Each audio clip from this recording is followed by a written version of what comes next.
Students IB ACI के exam में ऐसे पूछा जाता है। तो इस बार थोड़ा पैटर्न चेंज हुआ है और 20 मार्क्स का ऐसे है। अब कितने वर्ड्स में लिखना है ये हमें नहीं पता है। फाइन। तो मैं यूपीएससी का पैटर्न फॉलो कर रही हूँ। यूपीएससी में क्या होता है, सीएपीएफ का एग्जाम जो यूपीएससी कंडक्ट करवाता है उसमें 20 मार्क्स का ऐसे पूछा जाता है। चार ऐसे पूछे जाते हैं, मतलब छह ऑप्शन, आई मीन ऑप्शंस आपको मिलेंगे छह, उसमें से चार you have to attempt. Okay. तो 20 मार्क्स फॉर ईच ऐसे। उसमें 300 वर्ड्स है। तो इसलिए मैं भी आप लोग को यही बोल रही हूँ, 20 मार्क्स का ऐसे में 300 वर्ड्स आप लोग लिख सकते हैं। अब 300 वर्ड्स का 310 हो जाए कोई प्रॉब्लम नहीं है, 290 हो जाए कोई प्रॉब्लम नहीं है, मगर 300 मान के चलो। अब इंस्ट्रक्शंस पढ़ना बहुत ज्यादा जरूरी है। मतलब हर चीज का general instruction, question specific instruction, admit card में जो इंस्ट्रक्शन मिल रहा है, हर इंस्ट्रक्शन को फॉलो करना है, समझना है, पढ़ना है, फॉलो करना है। तो आपको इंस्ट्रक्शन में देखना है ऐसे कितने मार्क्स, सॉरी कितना वर्ड्स उसमें लिखना है, वर्ड लिमिट देखना है। मैं ये अज्यूम करके चल रही हूँ कि 300 वर्ड्स होगा। ओके, मगर हमें पता नहीं है।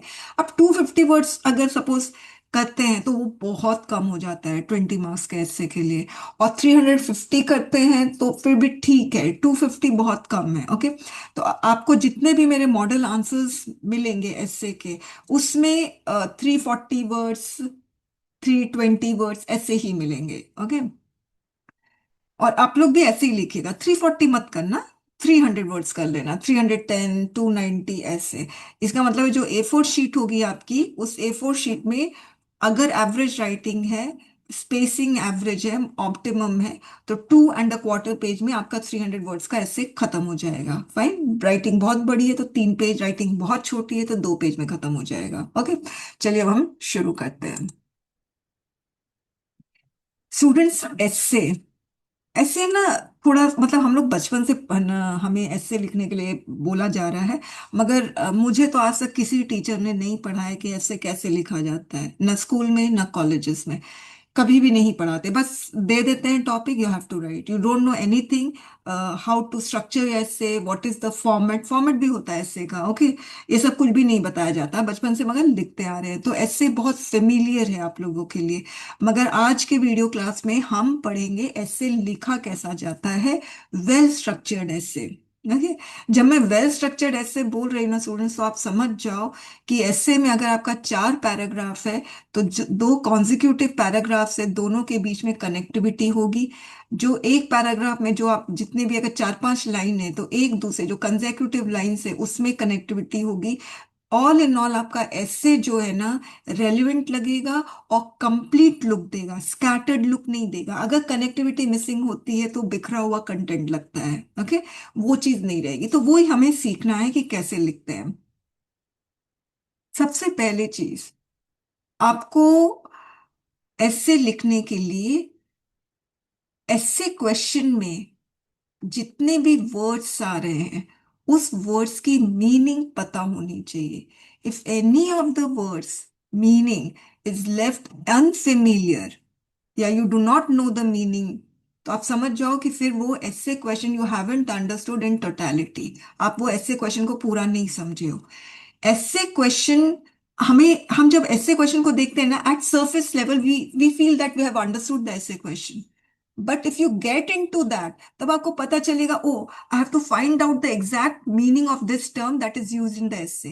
एग्जैक्ट मीनिंग क्या है, तो ये सब चीज हमें फाइंड आउट करना है। ओके। तो जो भी वर्ड्स ऐसे में यूज किए वो आपको एक क्लू भी देता है। क्यों मीनिंग जानना, why is it necessary to know the meaning of each and every word that is used in essay?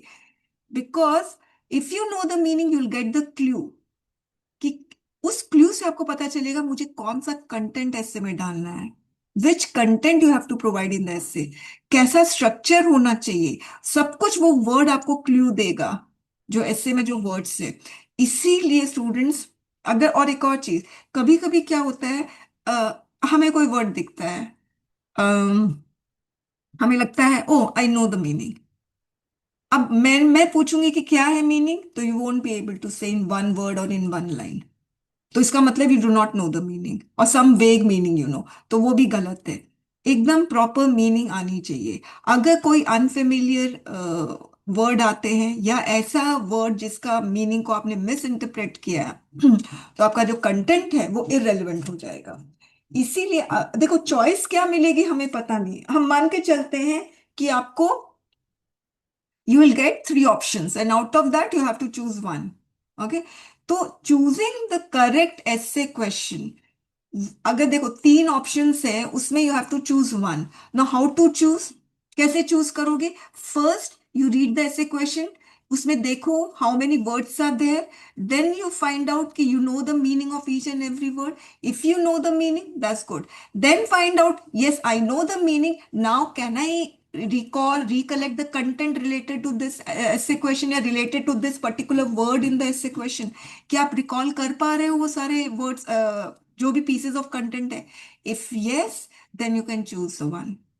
Okay, अब जो यूपीएससी के स्टूडेंट्स हैं जो उन्होंने अपना एक्सपीरियंस शेयर किया कि ma'am I choose this second one and when I wrote half of the essay I realize that I chose the wrong essay. मतलब मिड वे में ही realize that he chose the wrong essay. ये वाला काम नहीं करना है। Okay, सो wisely choose, और वो चूज करने का तरीका यही है। ओके, कि you have to understand the meaning of each and every key word that are use in the essay question. Okay, now अब क्या करना है? ऐसे क्वेश्चन का मीनिंग जान लिए, अब ऐसे क्वेश्चन में है वो स्प्लिट करना है। अब देखिए स्टूडेंट्स, प्रॉब्लम क्या मैं आपको बताती हूँ। You will get many number of words in the essay question. देखो, ये IB 2020 का क्वेश्चन है। Growth with equity is good news for national security, 9 words है। Okay, the longer the essay question the more difficult to organise its structure या content, ये चीज ध्यान रखना।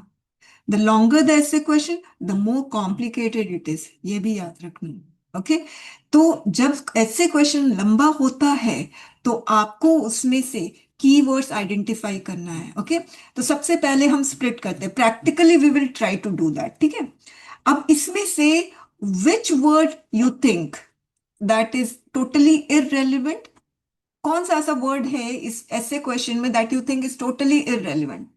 Tell me any word that you think is totally irrelevant, that is not necessary for us for the content build up। वो content buildup के लिए हमारे लिए जरूरी नहीं है। कौन सा ऐसे क्वेश्चन, इसमें कौन से ऐसे वर्ड्स हैं? Good news ma'am. नो, अब गुड न्यूज में भी दो है, गुड न्यूज में भी दो, यू टेल मी इधर गुड और न्यूज या दोनों? News ma'am. यस, गुड नहीं है because this good is making the essay question positive. Okay, ठीक है, तो गुड तो इंपॉर्टेंट, न्यूज को हटा देते हैं। You know, after removing unnecessary words essay question will look simple, simple लगेगा ना, हटा दो। और क्या हटाऊं मैं? फॉर को हटा देती हूँ, इज को हटा देती हूँ। ओके, नाउ अब क्या करना है? अब आपको की component, first you have remove the word. Okay, first what you have done, you have counted all the little little words also in this equation, right? ये कर लिया, उसके बाद फालतू फालतू वर्ड्स हटा दिए। अब उसके बाद यू आर लेफ्ट विथ की कंपोनेंट इन दिस इक्वेशन। वो की कंपोनेंट क्या है? एक की कंपोनेंट क्या है? Growth with equity. एक ये की कंपोनेंट है, ये वाला। और दूसरा की कंपोनेंट कौन सा है स्टूडेंट्स? National security.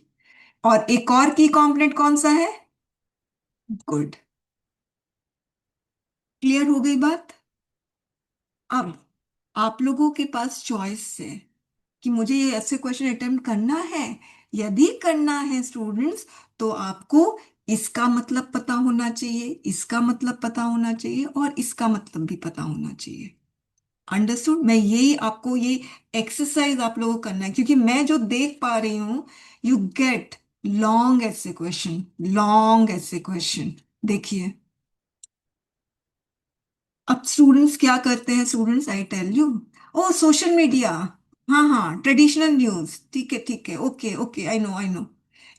ऐसे करना, that means you are understanding the essay question at surface level, ऊपर ऊपर देखकर समझ रहे हो, you are not getting into it. इसके अंदर नहीं जाओगे तो फिर आपको नहीं समझ में आएगा कि मुझे कंटेंट क्या लेना है और कैसे बिल्डअप करना है, स्ट्रक्चर क्या होना चाहिए। ओके, कुछ छोटे छोटे हैं और कुछ इस तरह से बड़े बड़े भी है। अंडरस्टूड, ज्यादा बड़े तो समझ जाओ ज्यादा खतरनाक ऐसे क्वेश्चन है। अब ऐसे क्वेश्चन को, ये जो मैंने अभी आपको एक्सरसाइज बताई है, इससे क्या होता है, better and deeper understanding, splitting the essay question, finding out, removing unnecessary words, then finding out the word, the meaning of each word, फिर उसके बाद की कंपोनेंट फाइंड आउट करना, growth with equity and national security, और एक good, fine. अच्छा, तो ये आपने क्या किया, डायसेक्शन किया। अब डायसेक्शन करने के बाद आपके पास दो कंपोनेंट आ जाते हैं, general component and specific component. We will talk about them later, general and specific के बारे में बाद में बात करेंगे। अब आपको क्या करना है, जब आप ऐसे क्वेश्चन का कंटेंट को बिल्डअप कर रहे हो, या you are trying to write the draft, before before getting into writing the पूरा का पूरा essay question, you will first prepare the draft या फुट नोट्स, छोटा सा, ओके, 1-2 मिनट वाला फुट नोट्स। तो उसमें क्या करना है, you know that you have to build the relationship between different components of the essay question. अब जैसे ये वाला अभी the exercise that we did, इसमें you have to build up the relationship between growth with equity, और you have to justify that it is good. मगर good किसके लिए, सिक्योरिटी के लिए, हमारे देश की सिक्योरिटी के लिए। अंडरस्टूड। तो आप क्या कर रहे हो, रिलेशनशिप बना रहे हो, इनका, इनका और इनका। यानी आपको पॉजिटिव फ्रेम में, आपको इसको नेगेटिव फ्रेम में नहीं रखना है, ऑब्वियसली ये होगा भी नहीं, मगर ये गुड से ही आपको, एक्चुअली देखिए, एक चीज ध्यान रखना, आप जब जो एग्जाम में आप जब भी क्वेश्चन अटेम्प्ट करते हो ना, तो जो क्वेश्चन सेटर्स है ना, वो आपको सीमा में बांध रहा है, डीलिमिट कर रहा है, bye giving you number of words, delimit कर दिया। ओके, फिर आपको वो बोल रहा है कि जैसे ये ऐसे क्वेश्चन, ये क्वेश्चन पे आपको डीलिमिट कर रहा है, कैसे डीलिमिट कर रहा है, एक सीमा में कैसे बांध रहा है, only have to talk about good. फिर good about what, national security, good for what, national security. तो यहां पर भी आपको उस सीमा में बांध दिया है। आपको इकोनॉमिक व्यू पॉइंट से गुड नहीं बताना है, गुडनेस इसका नहीं बताना है। आपको सोशल पॉइंट ऑफ व्यू से भी इसका गुडनेस नहीं बताना है। आपको किसके पर्सपेक्टिव से इसका गुड थिंग बताना है, नेशनल सिक्योरिटी के पर्सपेक्टिव से। फिर से आपको वो सीमा में बांधा है। तो जो क्वेश्चन दिया जाता है वो आपको सीमा में बांधता है, नंबर ऑफ वर्ड्स दिया जाता है वो आपको सीमा में बांधता है। वैसे भी कॉन्स्टिट्यूशन में लिखा है, फ्रीडम इज नॉट अब्सोल्यूट। जो फ्रीडम हमें मिलती है वो अब्सोल्यूट नहीं, उसमें एक रेस्ट्रिक्शन इम्पोज किया जाता है।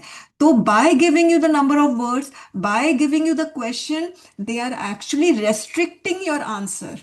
तो आपको भी अपने आंसर्स को रेस्ट्रिक्ट करना है टू द क्वेश्चन, ये चीज ध्यान रखना। The moment you divert from the question, आप समझ जाओ, you will lose marks. Okay, चलिए। अब आपको डिफरेंट कंपोनेंट में रिलेशनशिप बिल्डअप करना है।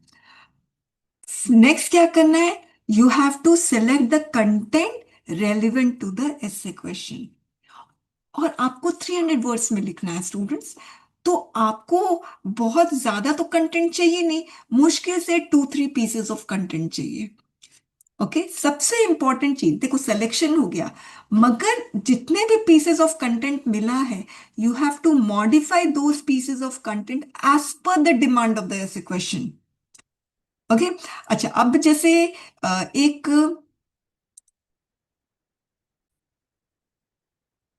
स्टूडेंट्स, अभी क्या बोला कि आपको कंटेंट को सिलेक्ट करना है that is relevant to the essay question, उसके बाद you have to modify that content as per the essay question, modify करना है।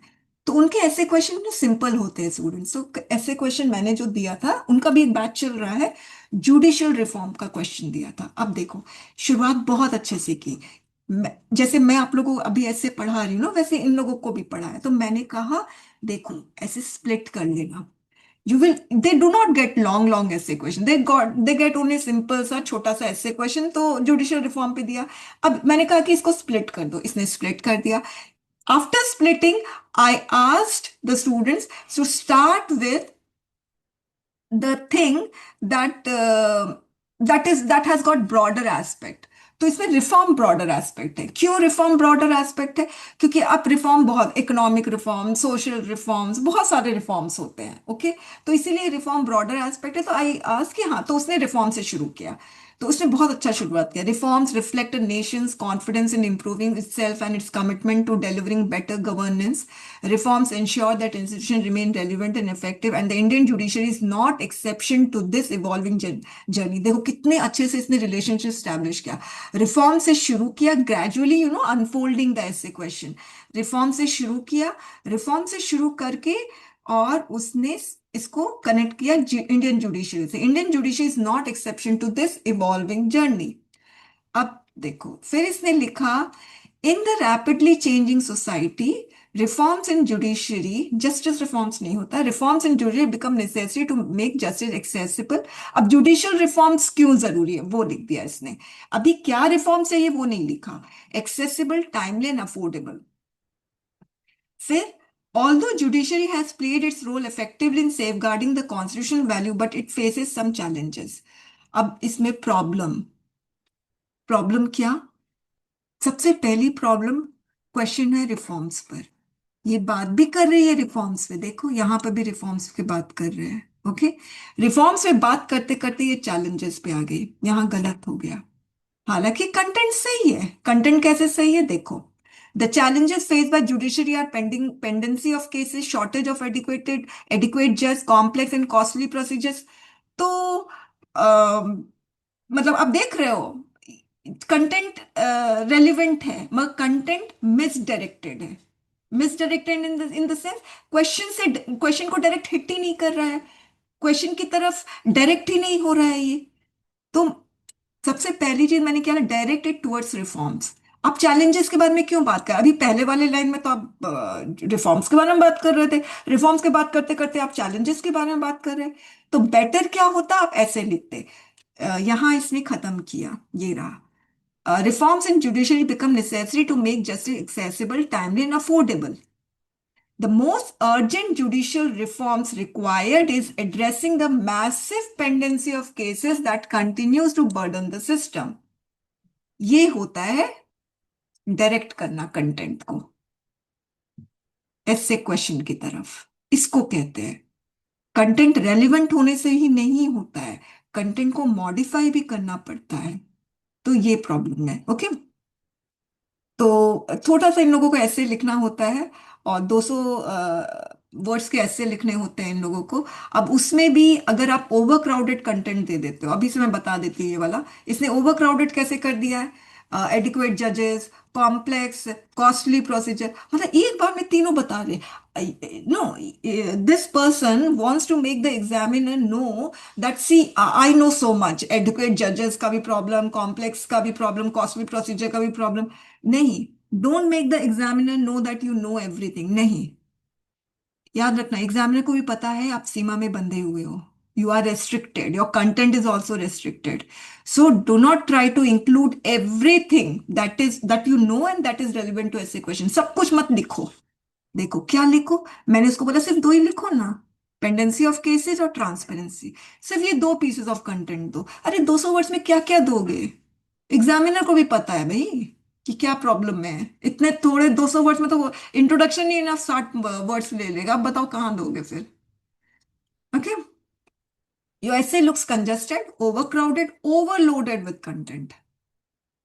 जंगल जैसा लगता है, घास फूस भरा हुआ है, झाड़ियां हैं, वैसा नहीं करना है। ओके, अच्छा। तो modification of the content as per the demand of the essay question. फिर क्या करना है? पहले आपका एम क्या होना चाहिए? What ever the key components that are present in the essay question, I have to build the relationship between those components. Then I have to, for building the relationship, मुझे पता है ये रिलेशनशिप बिल्ड करने के लिए I have to select the content। ज्यादा नहीं students, सिर्फ 2-3 पीसेस, और अपने दिमाग से हटा दो मुझे डेटा चाहिए, मुझे ये स्टैटिक्स चाहिए। अगर रेलिवेंट होगा ना, और प्लीजिंग टू आईज होगा, ऑर्गेनाइज्ड होगा ना, I tell you, you will get marks. मिलेगा ही मिलेगा मार्क्स। ओके, दुखी मत करना एग्जामिनर को बस। अब सिलेक्शन करने के बाद मॉडिफिकेशन करो ऐसे क्वेश्चन के अकॉर्डिंग। अभी मैंने आप लोगों को एक चीज दिखा दिया। फिर breaking the pieces of content into separate paragraph. अब सपोज आपने 3 पीसेस ऑफ कंटेंट लिए, ओके? तो 3 पीसेस ऑफ कंटेंट के लिए devote one one paragraph to each piece of content. एक पैराग्राफ एक कंटेंट के लिए, और उस पैराग्राफ में पूरे कंटेंट को इलैबोरेट करो। प्रेजेंटेशन ऑफ द कंटेंट उसमें ऑर्गेनाइज मैनर में, और फ्रेमिंग द कंटेंट फॉर, ये तो हम बाद में करेंगे। अंडरस्टूड? क्लियर हो गई बात? ओके।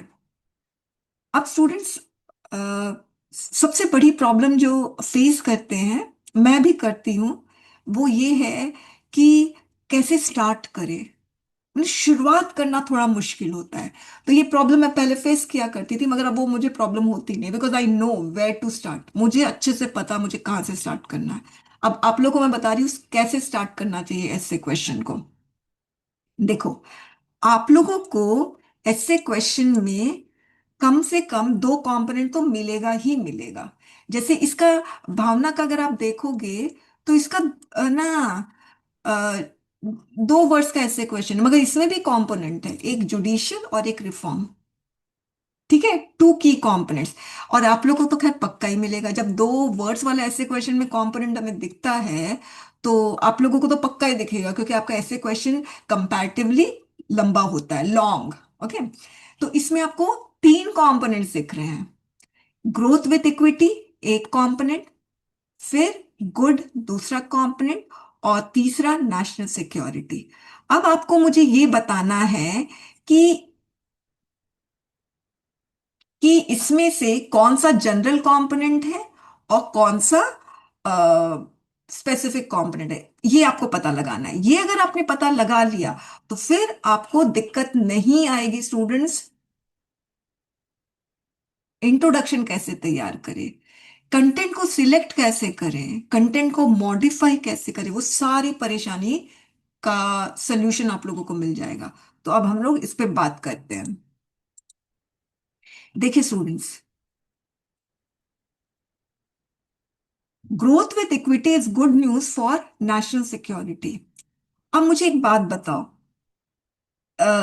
इसमें आपको फाइंड आउट करना है which is general component and which is specific component. ये फाइंड आउट करना है ना। इसको लेने के पहले हम जा रहे हैं इसमें। ये मैंने खुद से ऐसे ही छोटा मोटा ऐसे क्वेश्चन तैयार किया। आप देखो, ये एक ऐसे क्वेश्चन है, इंडियन स्पोर्ट्स। इसमें 2 कंपोनेंट सबको दिख रहा है, एक इंडियन है और एक स्पोर्ट्स है। फाइन। अब मुझे बताओ, एनीबडी कैन आंसर, इसमें ना सबसे ज्यादा आपको किसके बारे में लिखना है अपने एसे में? एनीबडी? 2 कंपोनेंट है, we have got one component Indian, another one is sports. किसके बारे में सबसे ज्यादा आपको अपने कंटेंट में देना है?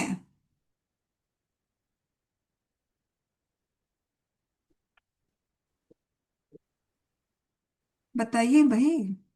स्पोर्ट्समैन। स्पोर्ट्स के बारे में बताना है? यस। यस। तो आपको सबसे ज्यादा आपको स्पोर्ट्स के बारे में बताना है स्टूडेंट्स। तो ये हो गया स्पेसिफिक कंपोनेंट, और ये हो गया जनरल कंपोनेंट।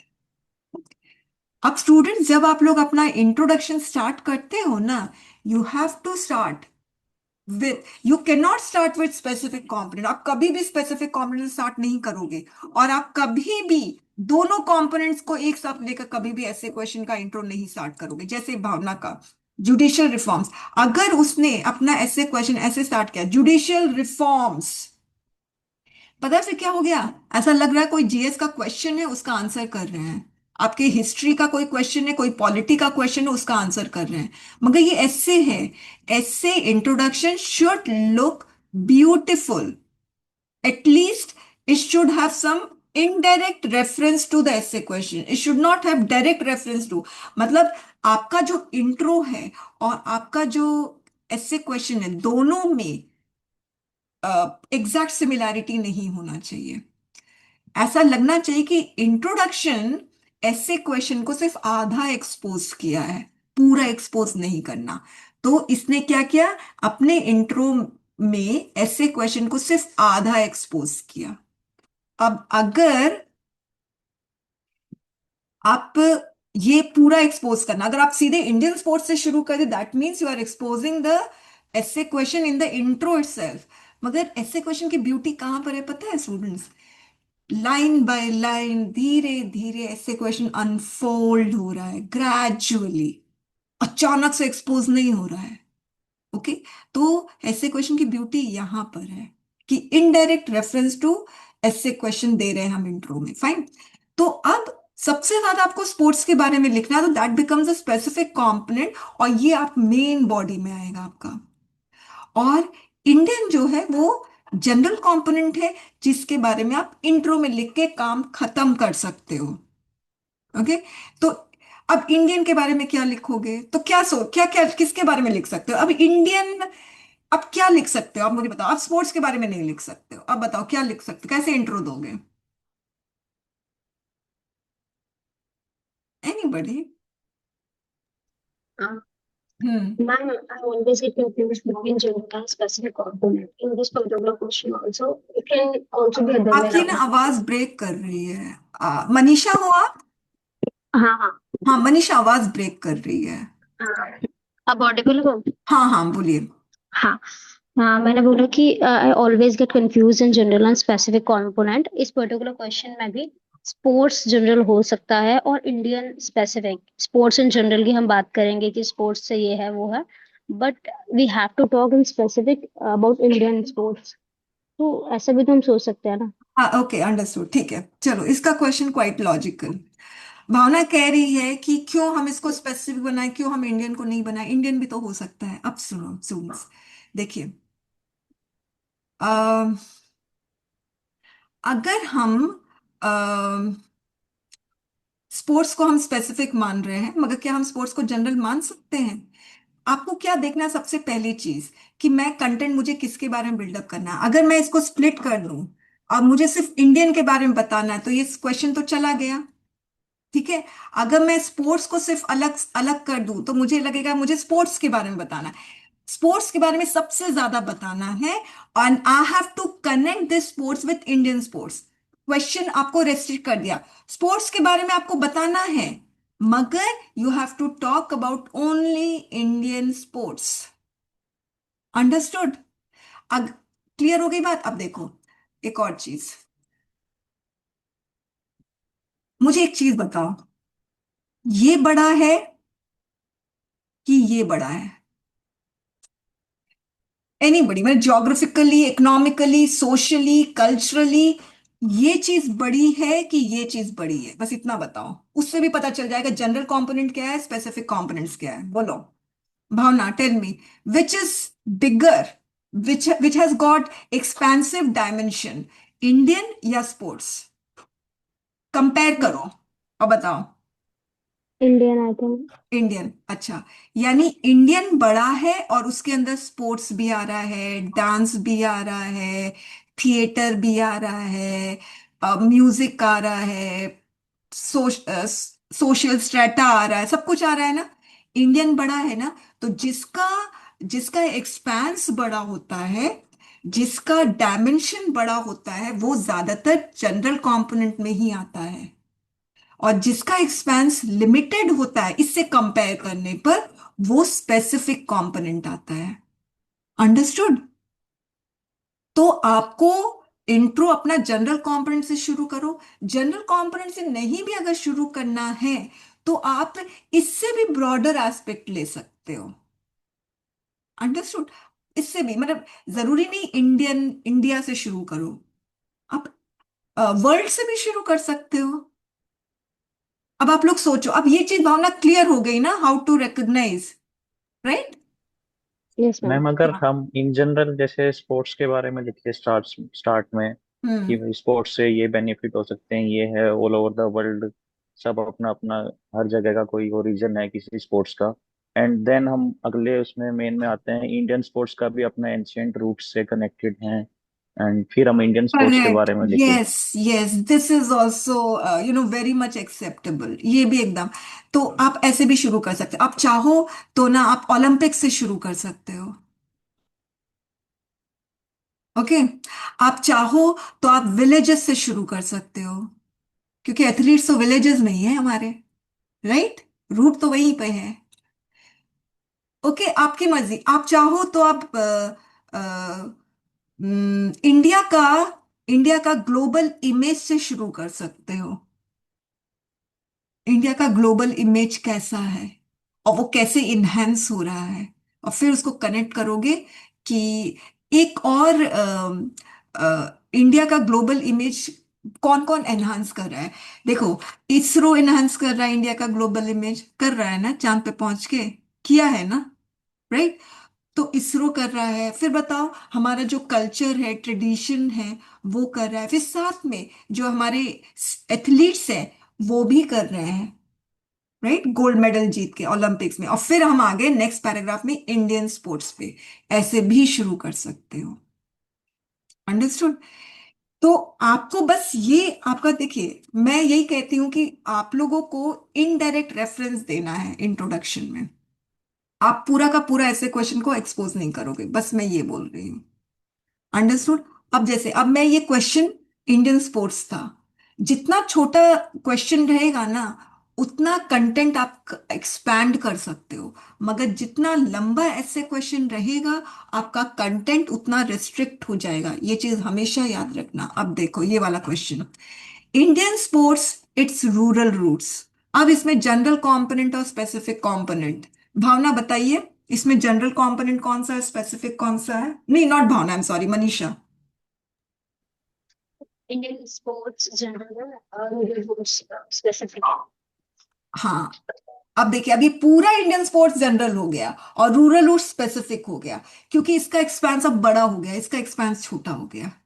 तो आपको, आप अब आप यहाँ पे you can start your essay question with Indian sports, and then you can proceed with Indian sports को यूल कनेक्ट, सेकेंड पैरा में you connected with rural roots, और फिर बस समझ में आ गई बात। अब देखो, अब ये वाला क्वेश्चन, एनीबडी एल्स इसमें जनरल कंपोनेंट कौन सा है?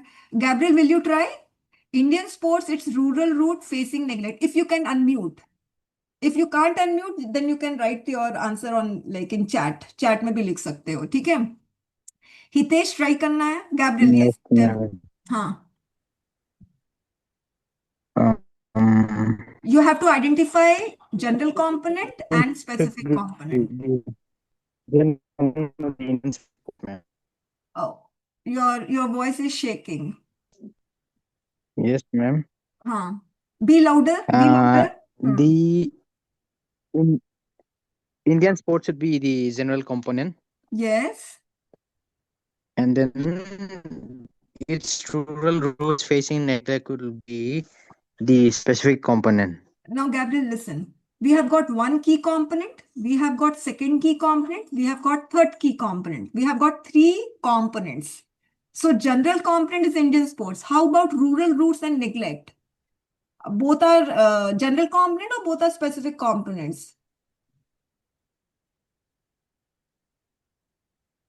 Neglect could be specific, ma'am. Correct. जितना छोटा होगा ना, जिसका एक्सपेंस जितना छोटा होगा ना वो स्पेसिफिक हो जाएगा। Now this expanse has become more limited than this and this.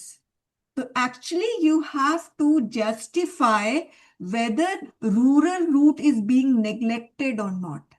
आपको पूरे कंटेंट में ये बताना है कि इंडियन स्पोर्ट्स का जो रूरल रूट है वो नेग्लेक्ट कैसे हो रहा है। और अगर आप लोगों को लगता है कि नहीं नेग्लेक्ट हो रहा है तो नो प्रॉब्लम, आप नहीं नेग्लेक्ट होने में भी बताओ। और अगर आप लोगों को लगता है कि नहीं मुझे बैलेंस्ड कंटेंट देना है, वैसे बैलेंस कंटेंट देना अच्छा है, first you talk about how it is being neglected. ज्यादा कंटेंट आपका नेग्लेक्ट में होना चाहिए। तो आपने दो पैराग्राफ, एक तो इंट्रो चला गया, दो पैराग्राफ में नेग्लेक्ट के बता दिया। नेग्लेक्ट का बताने के बाद सेकंड लास्ट पैरा, एक तो कंक्लूजन हो गया, सेकंड लास्ट पैरा में आप नेग्लेक्ट कहीं कहीं नहीं हो रहा है वो भी आप बताओगे, और फिर कंक्लूड करके अपना क्लोजिंग थॉट दे दोगे। अंडरस्टूड? ये तरीका हुआ। अब देखो, अब मैं प्रीवियस ईयर में आ रही हूँ। देखो, प्रीवियस में आने की जरूरत नहीं है, पहले ये देखो। General component is those words in the essay question that encompass the entirety of the essay question. In other words it represents a broader theme. Specific component is the narrowest dependent among all the keywords. If you are saying देखो, अगर आप कह रहे हो neglect तो पूछेंगे ना भाई किसका नेग्लेक्ट, रूरल रूट, अरे कौन सा रूरल रूट्स, अरे इंडियन स्पोर्ट्स का, हम लोग सीधे यहाँ पर आ जाएंगे। और इंडियन स्पोर्ट्स का एक्सपेंस बड़ा हो गया, अंडरस्टूड, नेग्लेक्ट का एक्सपेंस एकदम छोटा सा हो गया। आपको कितना, देखिए क्वेश्चन सेटर्स है ना, आप जितना लंबा ऐसे क्वेश्चन होगा ना, आप समझ जाओ क्वेश्चन सेटर्स आपको रेस्ट्रिक्ट करता जा रहा है कि नहीं, आप अपना कंटेंट को ना इसी सीमा में ही रखिए, बाहर मत जाइए।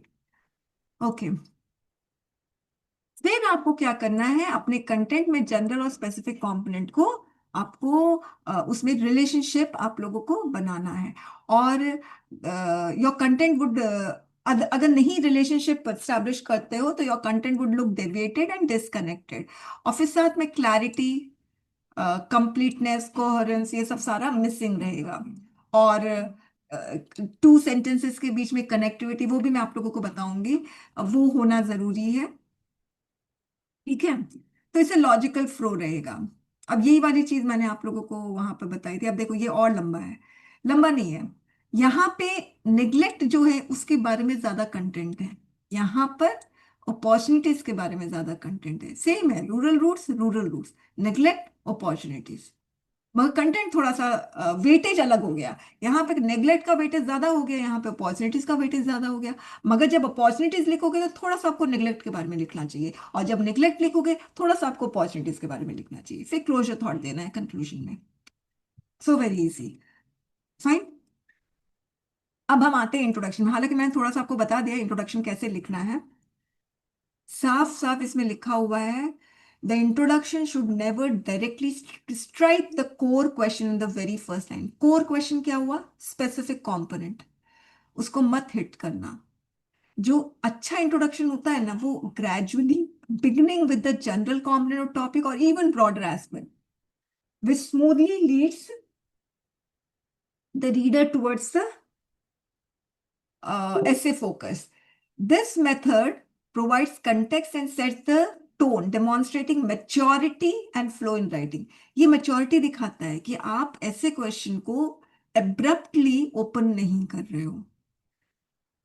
ओके तो यही सब चीज है। The beauty of an essay question opening lies in its subtle, indirect reference to main idea, allowing the reader to anticipate the discussion without revealing everything up front. मतलब पूरा खोल देना एकदम अचानक से, नहीं वो काम मत करना। ऐसा हम लोग जीएस के क्वेश्चन में करते हैं, ऐसा आप लोग आरसी के क्वेश्चन के आंसर करते वक्त करते हो। ओके, ये काम नहीं करना है। Starting with a direct hit makes the essay appear abrupt and mechanical, whereas gradual opening engages the examiner, reflects refined writing skill. अब कुछ मैं आप लोगों को दिखा रही हूँ जो मैंने इंट्रो लिखा है, और ये सारा है ना यूपीएससी का ही क्वेश्चन है। The role of Indian army in nation building. सबसे पहली चीज, अब देखो थोड़ा सा मैं बड़ा कर देती हूँ इसको। हम्म, ये क्वेश्चन है, हितेश अनम्यूट कर सकते हो? Yes ma'am. अब मुझे बताइए, इसमें सबसे पहले we will count the word, 1 2 3 4 5 6 7 8, 8 words है। इसमें से कौन से वर्ड्स बेकार है जल्दी से बता दो, हम इसको हटा देते हैं। मैम बोलो। The, of, in. Very nice, the को हटा दिया, देखो कितने अच्छे से हट भी रहा है, ये आपके दिमाग में घुसेगा भी नहीं। ओके, हटा दिया। अब उसके बाद मुझे ये बताओ कि इसमें की कंपोनेंट कौन सा है, कौन कौन सा की कंपोनेंट है ये बताओ। रोल। रोल है, हम्म, ओके, एक रोल आर्मी। है, एक इंडियन आर्मी है, एक नेशन बिल्डिंग है। Nation building. ठीक है, 3 कंपोनेंट। अब उसके बाद नेक्स्ट है, इसमें से जनरल कंपोनेंट आपको कौन सा लग रहा है? Nation building. Nation building, okay, और स्पेसिफिक हो जाएगा role of Indian army.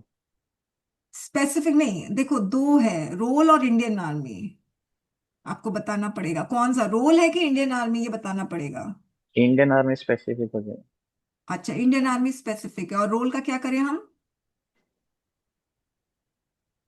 Role भी स्पेसिफिक ही होगा फिर क्या। देखो सबसे पहली चीज, एक्सपेंस किसका बड़ा है ये बताओ। सबसे बड़ा एक्सपेंस तो नेशन बिल्डिंग का है, क्योंकि नेशन बिल्डिंग के अंदर ही इंडियन आर्मी आ रहा है। इंडियन आर्मी के अंदर नेशन बिल्डिंग नहीं है, नेशन बिल्डिंग के अंदर इंडियन आर्मी है। इसका एक्सपेंस बड़ा तो आपने सही कहा, जनरल कंपोनेंट है। ओके, अब रोल और इंडियन आर्मी, आपको ये बताना है कि इसमें सबसे एक्सपेंस किसका बड़ा है, रोल का बड़ा है कि इंडियन आर्मी का बड़ा है।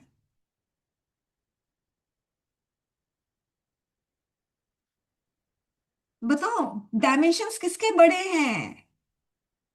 हम इंडियन आर्मी। हाँ, इंडियन आर्मी का बड़ा है।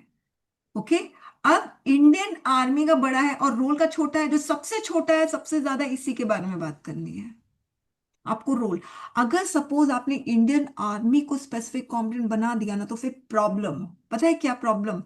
फिर आप इंडियन आर्मी, मतलब आप सोचोगे कि ये स्पेसिफिक है ना, और थोड़ा बहुत रोल को भी स्पेसिफिक मान लो, मगर आप इंडियन आर्मी को स्पेसिफिक माने, इसका मतलब आप इंडियन आर्मी की हिस्ट्री बता दोगे। इंडियन आर्मी का जो आर्मी में क्या क्या, नेवी है, एयरफोर्स है, उसका जो हायरार्किकल स्ट्रक्चर है वो भी बता सकते हो। अंडरस्टूड। फिर तो आप जाओगे तो फिर बहते ही चले जाओगे, फिर तो पूरा समुंदर आप ही का है। मगर जैसे ही आप इसमें आ गए ना, तो आप फिर से रेस्ट्रिक्ट हो जाओगे रोल में।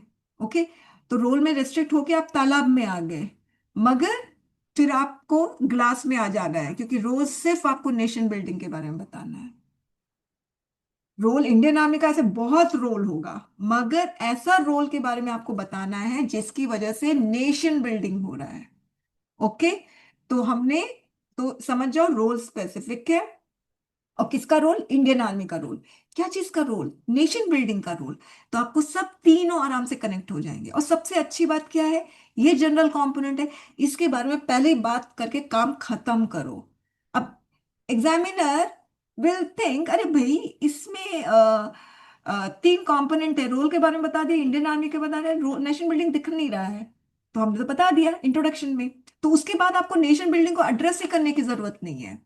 Just you will use this term nation building, but you won't expand it, you won't get into the meaning. आप मीनिंग में नहीं जाओगे nation building, entire main body में you won't talk about nation building. You will just mention this term but you won't talk about it, क्योंकि आपने इसको intro में ही इसकी बात कर ली। अब आपका कितना काम आसान हो जाएगा, आपका इससे पीछा छूट जाएगा, आप सिर्फ इसी के बारे में बताते रहोगे। तो मेरा जो इंट्रो है वो नेशन बिल्डिंग का है। India in the 21st century striving for security, justice, economic development, social unity, which are the pillars of nation building. Security comes first in this order because the other pillars will be firmly grounded only if the nation's security remains intact. Okay, अब मुझे nation building के बारे में बात नहीं करनी है, मेरा वर्कलोड बहुत कम हो गया है, और मेरा कंटेंट भी ओवरलोडेड नहीं रहेगा। अंडरस्टूड। ओके, अब उसके बाद ये आप लोगों को एक समझ में आ गया इंट्रो कैसे लिखना चाहिए। अब एक और चीज, इंट्रोडक्शन में स्टूडेंट्स एक और अप्रोच रखते हैं, वो है definitional approach. In the sense उन लोगों को समझ में आ गया कि स्पेसिफिक कंपोनेंट क्या है, जनरल कंपोनेंट क्या है। तो जो जनरल कंपोनेंट हुआ, नेशन बिल्डिंग जनरल कंपोनेंट है, तो एक डेफिनेशनल अप्रोच से शुरू करते। Nation building is defined as, nation building refers to, जैसे एक मैंने क्वेश्चन पूछा था, क्वेश्चन एग्जैक्टली याद नहीं, मगर ग्रीन टेक्नोलॉजी पे क्वेश्चन था। तो स्टूडेंट ने, वो जनरल कंपोनेंट था, तो स्टूडेंट ने लिखा ग्रीन टेक्नोलॉजी रेफर्स टू, नहीं, ये जो मीन्स, ये सब डेफिनेशनल अप्रोच है, वो सब नहीं चलता, वो सब आपका जीएस के क्वेश्चन के आंसर है, ये वाला नहीं करना। अब हम कोर्ट पे आते हैं। अब मुझे जो देखने को मिला है, देखो यूपीएससी के स्टूडेंट्स में तो ऑब्सेशन है कोर्ट्स का, मुझे नहीं पता आप लोगों में है कि नहीं, मगर उन लोगों का तो ऑब्सेशन है। इनफैक्ट वो लोग मुझसे ये भी बोलते हैं, मैम आपके पास कोट्स का कलेक्शन है क्या। आपको पता है ये जो कोट है वो तभी सही है जब वो क्वेश्चन से रेलिवेंट हो, छोटा हो, और इंट्रो से कनेक्टेड हो। क्वेश्चन से भी कनेक्टेड, इंट्रो से भी कनेक्टेड, छोटा हो, तभी वो कोट मायने रखता है, पहली चीज। दूसरी चीज, कोटेशन जो है ना, वो सिर्फ इंट्रो के पहले होता है, यानी स्टार्टिंग। कोटेशन उसके बाद बीच में नहीं होता है, कहीं भी कोटेशन आप नहीं डालोगे। और मैंने ऐसे ऐसे भी आंसर स्क्रिप्ट्स इवेलुएट किए हैं जहां पर मेन बॉडी में जहां तहां कोटेशन है, जहां तहां, इनफैक्ट वो पता नहीं वो ऐसे है भी नहीं मेरे पास, जहां तहां, मतलब मैंने मैंने उस स्टूडेंट को कहा बड़ा शेरो शायरी का शौक है, मतलब आप तो रेलिवेंट कंटेंट दे नहीं रहे हो, बीच बीच में ना शेरो शायरी करने लग रहे हो।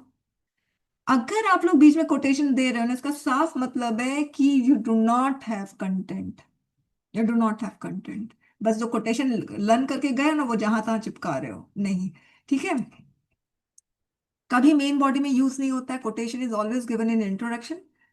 लॉन्ग नहीं होना चाहिए, लॉन्ग होने से प्रॉब्लम क्या है, कोटेशन का जो वर्ड्स है दैट आर ऑल्सो काउंटेड, है ना, आपके वर्ड लिमिट में। अब मैंने एक ऐसा कोटेशन देखा था 50 वर्ड्स का, मैंने कहा भाई 50 वर्ड्स का तो कोटेशन लिख दिया, 50 वर्ड्स का इंट्रो लिख दिया, 50 से भी ज्यादा वर्ड्स का था उसका इंट्रोडक्शन, चलो 60 ले लेते, मुझे ध्यान नहीं है मगर ज्यादा था। 60 वर्ड्स का, आपका 60 वर्ड्स आपका कंक्लूजन ले लिया, अब बताओ ये कितना हो गया, 12 13 14 15 16, सपोज आपका 150 वर्ड्स, तो ऑलमोस्ट 150 वर्ड्स तो चला गया, मतलब वो गया। ठीक है, आपको अब सिर्फ 150 वर्ड्स बाकी है, आपको क्वेश्चन को जस्टिफाई करने के लिए इस 150 वर्ड में क्या लिखोगे आप समझे? तो ये बचकानी हरकतें हैं, ये किडिश इमेच्योरिटी दिखाता है, ये सब काम मत करना। कोटेशन देने के लिए कभी कोटेशन मत देना, कोटेशन से एग्जामिनर इंप्रेस होगा, ये इल्यूजन भी अपने दिमाग से निकाल दो, this is the illusion that quotation impresses examiner. मुझे तो डिप्रेस कर देता है कोटेशन, अगर वो रेलिवेंट नहीं हो, जहां तहां हो, तो मुझे तो सच्ची में डिप्रेशन हो जाता है उस कोटेशन को देखकर। इवेलुएट तो मुझे ही करना है ना। अच्छा, अब कोटेशन जब भी देते हो ना students, that should be put with in double inverted commas, ये ऐसे हमेशा, जब भी कुछ भी आप डबल इन्वर्टेड कॉमास में डालते हो ना, इसका साफ मतलब है ये आपका लिखा हुआ नहीं है, आपका बोला हुआ नहीं है, this is somebody else dialogue, आपका नहीं है। और सपोज ऐसा भी होता है कि आपको ना कोटेशन किसने बोला था वो नाम याद नहीं आ रहा है, कोई प्रॉब्लम नहीं है, नहीं नाम याद आ रहा है, आप इसको डबल इन्वर्टेड कॉमर्स में डाल दो, इससे साफ पता चलता है कि कम से कम आप नहीं बोल रहे हो ये। ओके, फिर ओवर यूज कोट्स मत यूज करना, एकदम क्लिशे है ये सब। यूनिटी इन डाइवर्सिटी मैंने तो देखा हुआ है यूज करते हुए, democracy for the people, by the people, of the people. ठीक है, कोट्स तभी देना जब वो रेलिवेंट हो ऐसे क्वेश्चन में, ऐसा कोट मत देना जिसके लिए आप श्योर नहीं हो। कोट किसने बोला ये याद नहीं आ रहा है तो कोई गलत आदमी का नाम मत दे देना, ठीक है, आप सीधे डबल इन्वर्टेड कॉमर्स में दो, खुद से कोट्स मत बना देना। ओके, कोट इंप्रेस नहीं करता एग्जामिनर को, examiner is impressed if you can justify the question with relevant and weighty content, बस इसी से वो इम्प्रेस हो जाता है। नीट नीट भी होना चाहिए। ओके, अगर कोटेशन लिखते हो ना तो वो इंट्रोडक्टरी लाइन से कनेक्टेड होना चाहिए, कभी भी कोटेशन को अनएक्सप्लेन्ड और अनअटेंडेड नहीं छोड़ोगे। अब जैसे ये वाला देखो, ये मेरे जो मेरे पास सीएपीएफ की जो राइटिंग सेक्शन की जो बुक है, डिस्क्रिप्टिव इंग्लिश की जो बुक है सीएपीएफ की, उसमें करीब 300 एसेज होंगे विद आंसर्स, फाइन। और उस 300 एसेज में सिर्फ 4 एसेज है जिसमें कोटेशंस है। अब आप सोच लो, इसका साफ मतलब है कोटेशन जरूरी नहीं होता है, उसमें से उस 4 में से ये एक ऐसे है, empowering the nation with women led initiative. तो इसका कोट मैंने दिया, women are the largest untapped reservoir of talent in the world, Hillary Clinton. अब ये मेरा ये कोट हुआ, ये इंट्रो है, अब इंट्रो को मैंने कोट से कनेक्ट किया, दिस पावरफुल थॉट, ये वाला, ये दिस कनेक्ट कर रहा है कोट को, bounds us to accept the grim fact that the women's talents are underutilized. In India, out of itna women population, half of the female population is underemployed. If every female of the nation is employed, it will have positive effects on well-being of nations, individuals, communities, household. According to ये report, इतना % of the income into family, जो ये ना बहुत important data है जिसको आप लोग कभी भी यूज कर सकते हो। एफएओ रिपोर्ट के अनुसार विमेन अगर काम करती है ना, वो 90% अपना इनकम अपने फैमिली में इन्वेस्ट करती है, और मेन जो है 30 to 40%। इसका मतलब है विमेन जो है अपने इनकम का 90% अपने बच्चों के फूड, शेल्टर और एजुकेशन पे करती है इन्वेस्ट, और जिससे क्या होता है, long term social economic gains होता है कम्युनिटीज के लिए। आपको पता है विमेन में इतना पार है, इतना पार, कि बोला जाता है कि वो वर्ल्ड हंगर को पूरा का पूरा एलिमिनेट कर सकती है, वो क्लाइमेट चेंज को रिड्यूस कर सकती है, वो चाहे तो पॉपुलेशन ग्रोथ को कम कर सकती है, अगर एजुकेटेड वुमेन है। अगर एजुकेटेड वुमेन है, स्ट्रांग एम्पावर्ड वुमेन है, तो वो खुल के अपने परिवार के पास बैठ के बता सकती है, I want only one child, I don't want more than one. वो सीधे सीधे बोल सकती है। मगर जो वीक होगी तो क्या कर सकते हैं हम लोग? कुछ नहीं। अंडरस्टूड? तो क्लाइमेट चेंज को कैसे वो रिड्यूस कर सकती है, उसके इफेक्ट्स को कैसे मिटिगेट कर सकती है? क्योंकि विमेन जो है ज्यादातर वही खाना बना रही है, और ज्यादातर विमेन एग्रीकल्चरल प्रोडक्शन में है, एग्रीकल्चरल सेक्टर में, नॉट प्रोडक्शन, एग्रीकल्चर सेक्टर में है। तो वेस्टेज वहीं से सबसे ज्यादा आ रहा है। इंडस्ट्रियल वेस्ट वो है, मगर जो घर का जो वेस्ट है और जो इन एग्रीकल्चर सेक्टर का जो वेस्ट है, अगर विमेन को एजुकेट कर दिया गया, एम्पावर कर दिया गया, तो वो वेस्ट तो बहुत ज्यादा हद तक रिड्यूस हो जाएगा। अंडरस्टूड? दूसरी चीज, वो अपने बच्चों को भी यही शिक्षा देगी, तो बच्चे आगे चल के उनको भी, वो भी पर्सनल कार्बन फूटिंग तो एटलीस्ट रिड्यूस कर सकते हैं। तो विमेन में बहुत पावर है, इसीलिए बात की जाती है विमेन एम्पावरमेंट की। ओके, दो I do not believe in gender equality इस तरह से कि जो मेल कर सकते हैं वो फीमेल भी कर सकती है, ये चीज सही नहीं है। ये पॉइजन है, दिस इज पॉइजन एक्चुअली। ये टॉक्सिक ओपिनियन है, जो आदमी कर सकते हैं वो औरत कर सकती है, ये नहीं। ओके, बात ये है कि हर इंसान में जो कैपेबिलिटी है, जो टैलेंट है, उसके लिए पूरा का पूरा अपॉर्चुनिटी दिया जाए। फाइन, चलिए नेक्स्ट। अब एक और चीज जो मैंने देखा है जो स्टूडेंट्स करते हैं, वो है इंट्रोडक्शन को स्टोरी से स्टार्ट करना। ये मैंने देखा हुआ है। ओके, तो स्टोरी से स्टार्ट करना अच्छा लगता है, मगर उसमें प्रॉब्लम क्या होती है, जैसे मैं यूपीएससी वाले स्टूडेंट को खासकर बोलती हूँ कि इमेजिनरी स्टोरी मत लेकर आओ, क्योंकि वो सही नहीं है। आप रियल स्टोरी लेकर आओ। तो एक क्वेश्चन था यूथ एम्पावरमेंट पे, तो हमारे जो प्रेसिडेंट थे अब्दुल कलाम, उस पे उसने रियल स्टोरी से स्टार्ट किया था इंट्रोडक्शन, तो बहुत सही, बहुत अच्छा लग रहा था, बहुत ब्यूटीफुल इंट्रो था वो। तो अगर रियल स्टोरी से स्टार्ट करोगे, और ऐसा स्टोरी जो किसी ना किसी टाइम में एक नेशनल न्यूज बना हो, तो बहुत अच्छा है। मगर imaginary story, there was a boy by the name of Mohan, ऐसे करके मत शुरू करना। ओके, वो ज्यादा इम्पैक्टफुल नहीं होता है। तो कोशिश करो रियलिस्टिक हो, ब्रीफ हो, और स्टोरी, यस। बाप रे, इतना ड्रैग करते हैं ना स्टोरी को। सो माय फादर सेड, ऐसे करके एक था student, my father said this that, पता नहीं, बहुत लंबा कर दिया था। तो छोटा रखो, स्टोरी को भी रखो तो छोटा रखो, रेलिवेंट टू ऐसे थीम रखो, और फिर अच्छे से कनेक्ट कर दो मेन जो स्पेसिफिक कंपोनेंट है। अब कंक्लूजन के लिए, स्टूडेंट्स, कंक्लूजन जो होता है, कंक्लूजन में आपका जो जितना भी आपने मेन बॉडी में लिखा है ना, उसका क्लोजिंग थॉट आपको देना होता है, फाइनल ओपिनियन। और जितने भी की कंपोनेंट्स आपको दिख रहे हैं, देखिए ये वाला हमने काम कर रहे थे, जितने भी की कंपोनेंट दिख रहे हैं ना, उस सारे की कंपोनेंट को आपको अपने कंक्लूजन में ये टर्म को लेकर आना होगा, और मीनिंगफुल्ली एक तीनों को कनेक्ट करके अपना फाइनल ओपिनियन देना होगा। जैसे हम क्या करते हैं, इंट्रोडक्शन में हम पार्शियली ओपन करते हैं ऐसे क्वेश्चन को, और कंक्लूजन में क्या करते हैं, पूरा का पूरा ऐसे क्वेश्चन का सारा टर्म उठाकर उस कंक्लूजन में डाल देते हैं। तो कंक्लूजन कैसा लगता है, कनेक्टेड लगता है, रेलिवेंट लगता है, और लगता है हाँ इसी ऐसे क्वेश्चन का कंक्लूजन है। मैंने तो ऐसे ऐसे ऐसे क्वेश्चन के कंक्लूजन देखे जो ऐसे क्वेश्चन से कोई कनेक्शन ही नहीं है दूर दूर तक, बोल क्या रहा है और लिख क्या रहा है। कंक्लूजन में स्टूडेंट्स कोट भी देते हैं, वो काम मत करना। कोटेशन नहीं देना है भाई, वो आपका ओपिनियन है ना, कोटेशन तो दूसरों का होता है, तो वो काम मत करना।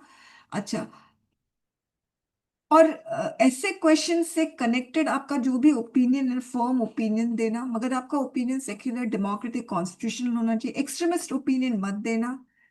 जैसे एक ये जो मैंने लिखा है ना, ये एक स्टूडेंट का ही है, the government must approve the reservation system in India. पता चल रहा है वो जनरल कैटेगरी का, इसलिए ऐसे बोल रहा है। ठीक है, तो मैंने तो उसको बोल दिया था कि आपके, देखिए आप है ना, एक चीज ध्यान रखना, आप गवर्नमेंट सर्वेंट बनने वाले हैं। गवर्नमेंट सर्वेंट अगर बनने वाले हैं ना, तो इसका मतलब आप इंडिया के लिए काम कर रहे हैं। आपका कास्ट, आपका रीजन, रिलीजन, आपका खुद का प्रेजुडिस, सब कुछ कम से कम, मतलब वो अंदर में तो रहेगा ही, मगर कम से कम वो आपके पेपर में नहीं दिखना चाहिए। ये लिख के आप दिखा रहे हो कि आप जनरल कैटेगरी के हो, वो पता भी चल गया। इनफैक्ट मैं आंसर स्क्रिप्ट पढ़ती हूँ ना, खैर मुझे तो नाम पता रहता है, मगर मुझे कहीं कहीं स्टूडेंट है ना अपना जेंडर रिवील कर देते हैं। एक लड़के ने लिखा था दीज विमेन, तो मुझे समझ में आ गया भाई दीज विमेन का मतलब, अगर एग्जामिनर देखेगा तो दीज विमेन का मतलब क्या हो गया, यानी मैं वुमन नहीं हूँ। दीज विमेन यानी एक मेल लिख रहा है ये। तो gender, caste, south Indian, north east, कुछ नहीं पता चलना चाहिए। अंडरस्टूड। फिर आपका जो उसमें आप वे फॉरवर्ड अगर दोगे तो ऑप्टिमिस्टिक होगा, चाहे ऐसे क्वेश्चन कितना भी नेगेटिव हो। जैसे हमने अभी एक ऐसे क्वेश्चन देखा ना, Indian sports its rural roots neglected, तो नेगेटिव होगा ऐसे क्वेश्चन, मगर आप हमेशा ऑप्टिमिस्टिक ही रहना कि हाँ आगे होगा, नेग्लेक्ट नहीं किया जाएगा अगर ये सारे मेजर्स लिए गए तो। ऐसा सोल्यूशन देना जो रेलिवेंट हो, फिजिबल हो और अफोर्डेबल हो। हवा में बातें नहीं करनी है। ओके, कोर्स नहीं देना है, कंक्लूजन में रेलिवेंट होना चाहिए। अगर सारे टीकी कंपोनेंट्स लिए हैं तो वो पक्का पक्का रेलिवेंट होगा। मीनिंगफुली तीनों को कनेक्ट करना है, अपना कंक्लूडिंग रिमार्क देना है। All your efforts to build up good content in the main body will go in vain अगर आपका कंक्लूजन वीक रहा, डिसकनेक्टेड रहा। फाइन, अब हम मेन बॉडी में आते हैं। देखिए आपको अपना स्ट्रक्चर, एस्से का जो स्ट्रक्चर होता है ना, उसको पैराग्राफ में ब्रेक करना है। फाइन, एक तो आपका इंट्रो होगा, एक आपका कंक्लूजन होगा, इसके अलावा 3 4 कोई फिक्स नहीं है स्टूडेंट्स। इनफैक्ट मैंने एक ऐसे क्वेश्चन का आंसर लिखा था जिसमें 3 ही पैराग्राफ थे, इंट्रो, मेन बॉडी का एक पैराग्राफ और फिर कंक्लूजन, खत्म। मुझे जरूरत ही नहीं पड़ी 4 पैराग्राफ करने की, 3 पैराग्राफ में ऐसे खत्म। हालांकि वो 290 वर्ड्स में हो गया था खत्म। ओके, तो आप पर फ्लेक्सिबिलिटी होनी चाहिए। ओके, तो 3 रखो, 4 रखो, और उसी पैराग्राफ में आपने कंटेंट को, रेलिवेंट कंटेंट को फिट इन करना है। यू मे जस्टिफाई ऐसे question by building a bridge between its की कंपोनेंट्स। अगर ये ब्रिज नहीं रहेगा तो आपका कंटेंट डेविएटेड और स्कैटर्ड रहेगा। ओके, तो कोहेरेंट और कनेक्टेड दिखाने के लिए आपको रिलेशनशिप स्टैब्लिश करना पड़ेगा। अब देखो, जैसे ही आपको ऐसे क्वेश्चन मिलता है, फिर आप वो एक्सरसाइज करते हो, स्प्लिट करना, removing unnecessary words, key component और स्पेसिफिक कंपोनेंट के बारे में जानना, then trying to familiarize yourself with the meaning of the key component, कि इसका मतलब क्या है। ओके, फिर आप सोच रहे हो चलो अब मैं ना इसका ना फुट नोट्स तैयार कर देता हूँ। फुट नोट्स में क्या होता है कि आपको तो पता ही रहेगा, अच्छा मुझे इंट्रो ऐसे, इंट्रो में दिक्कत नहीं आएगी, मैं आपको बता रही हूँ, इंट्रो ऐसे ऐसे स्टार्ट करना है, चलो ठीक है, कंक्लूजन सारे की कॉमन को लेना है। अब उसके बाद मुझे पैराग्राफ, अब मैं सोच रहा हूँ इसमें मैं 3 पीसेस ऑफ कंटेंट दूँ। ओके, तो वो 3 पीसेस ऑफ कंटेंट के लिए आपको ये तैयार करना पड़ेगा, आप कौन कौन सा पीस ऑफ कंटेंट दोगे। तो सपोज आपने एक पीस ऑफ कंटेंट बोला, हाँ ये it will directly address the essay question, justify करेगा, तो ये वाला एक ले लिया, ये ले लिया, ठीक है, ये ले लिया, ऐसे ये करना पड़ेगा, फुटनोट्स तैयार करना पड़ेगा। तो जब आप लोग स्टूडेंट्स क्या बोलते हैं, एक स्टूडेंट मेरे को बोला कि मैम एक बार में बहुत सारा कंटेंट याद आ जाता है, ये लिखूं वो लिखूं, ये इंक्लूड करूं वो इंक्लूड करूं, enumerate data facts concept evidence example, अचानक बहुत सारी चीज़ है। और कोई कोई स्टूडेंट बोलता है मैम ब्लैंक। दोनों ही सिचुएशन में आप लोगों को वो एक्सरसाइज करना है। वो क्या है कि आप लोगों को ऐसे क्वेश्चन को स्प्लिट करना है, ऑल दी वो सारा करना है। इससे क्या होगा, आप ऐसे क्वेश्चन को मिस इंटरप्रेट नहीं करोगे। और फिर सेकेंड स्टेप में क्या करोगे, 6 pieces of content, 4 pieces, 2 pieces that are strongly connected to specific component। ठीक है। अब देखो ये वाला क्वेश्चन है ना, मुझे बहुत डिफिकल्ट लगा था इसमें, जब मेरी टीम हुआ करती थी, जब वो लिखा करती थी ऐसे का आंसर। ओके, तो 3-4 बार उन्होंने लिखा, मुझे एकदम पसंद नहीं आया, मैंने बोला कि अब मैं ही लिखूंगी इसका, और फिर मैंने फाइनली इसको लिखा। ये क्वेश्चन बहुत डिफिकल्ट लगा। Ensuring social justice is a human right. Okay, अब इसमें human right is the general component, ensuring social justice is specific कौन। तो मुझे बताना था कि मतलब सोशल जस्टिस किसको नहीं मिल रहा है, जिसकी वजह से क्वेश्चन आया है कि सोशल जस्टिस को इंश्योर करना है। मुझे तो सोशल जस्टिस मिल रहा है, मगर कोई तो होगा ना जिसको नहीं मिल रहा, जिसकी वजह से क्वेश्चन आया है। तो किसको नहीं मिल रहा है, पुअर पीपल, स्टेटलेस इंडिविजुअल, जिसको रेफ्यूजीज, जिसको कोई कंट्री क्लेम नहीं कर रहा है। ओके, ये लोग स्टेटलेस इंडिया, और एलजीबीटी, इन लोगों को सोशल जस्टिस नहीं मिल रही है। तो इन लोगों को सोशल जस्टिस नहीं मिले, तो इन लोगों को इंश्योर करना क्या है, इन लोगों को मिले सोशल जस्टिस। तो मैंने क्या किया, 3 pieces ऑफ कंटेंट लिया, ये, और फिर उसके बाद एक पैराग्राफ इसका, एक पैराग्राफ इसका, और एक पैराग्राफ इसका। ह्यूमन राइट का इंपॉर्टेंस मैंने इंट्रो में बता के काम खत्म किया, उसके बारे में अब मुझे कुछ बताना ही नहीं। अब मुझे सिर्फ इसी के बारे में बात करनी है।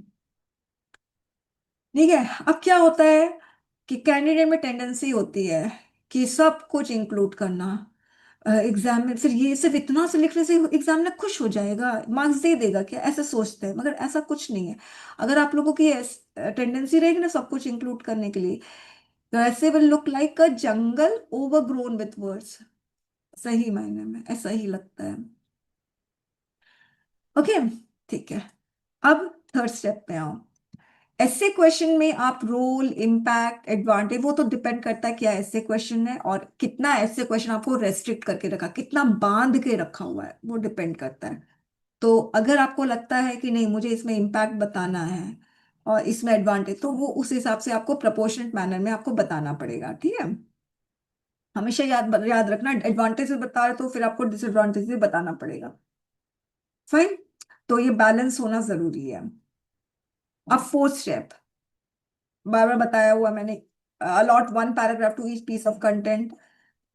Each piece of content represent one idea about the specific component.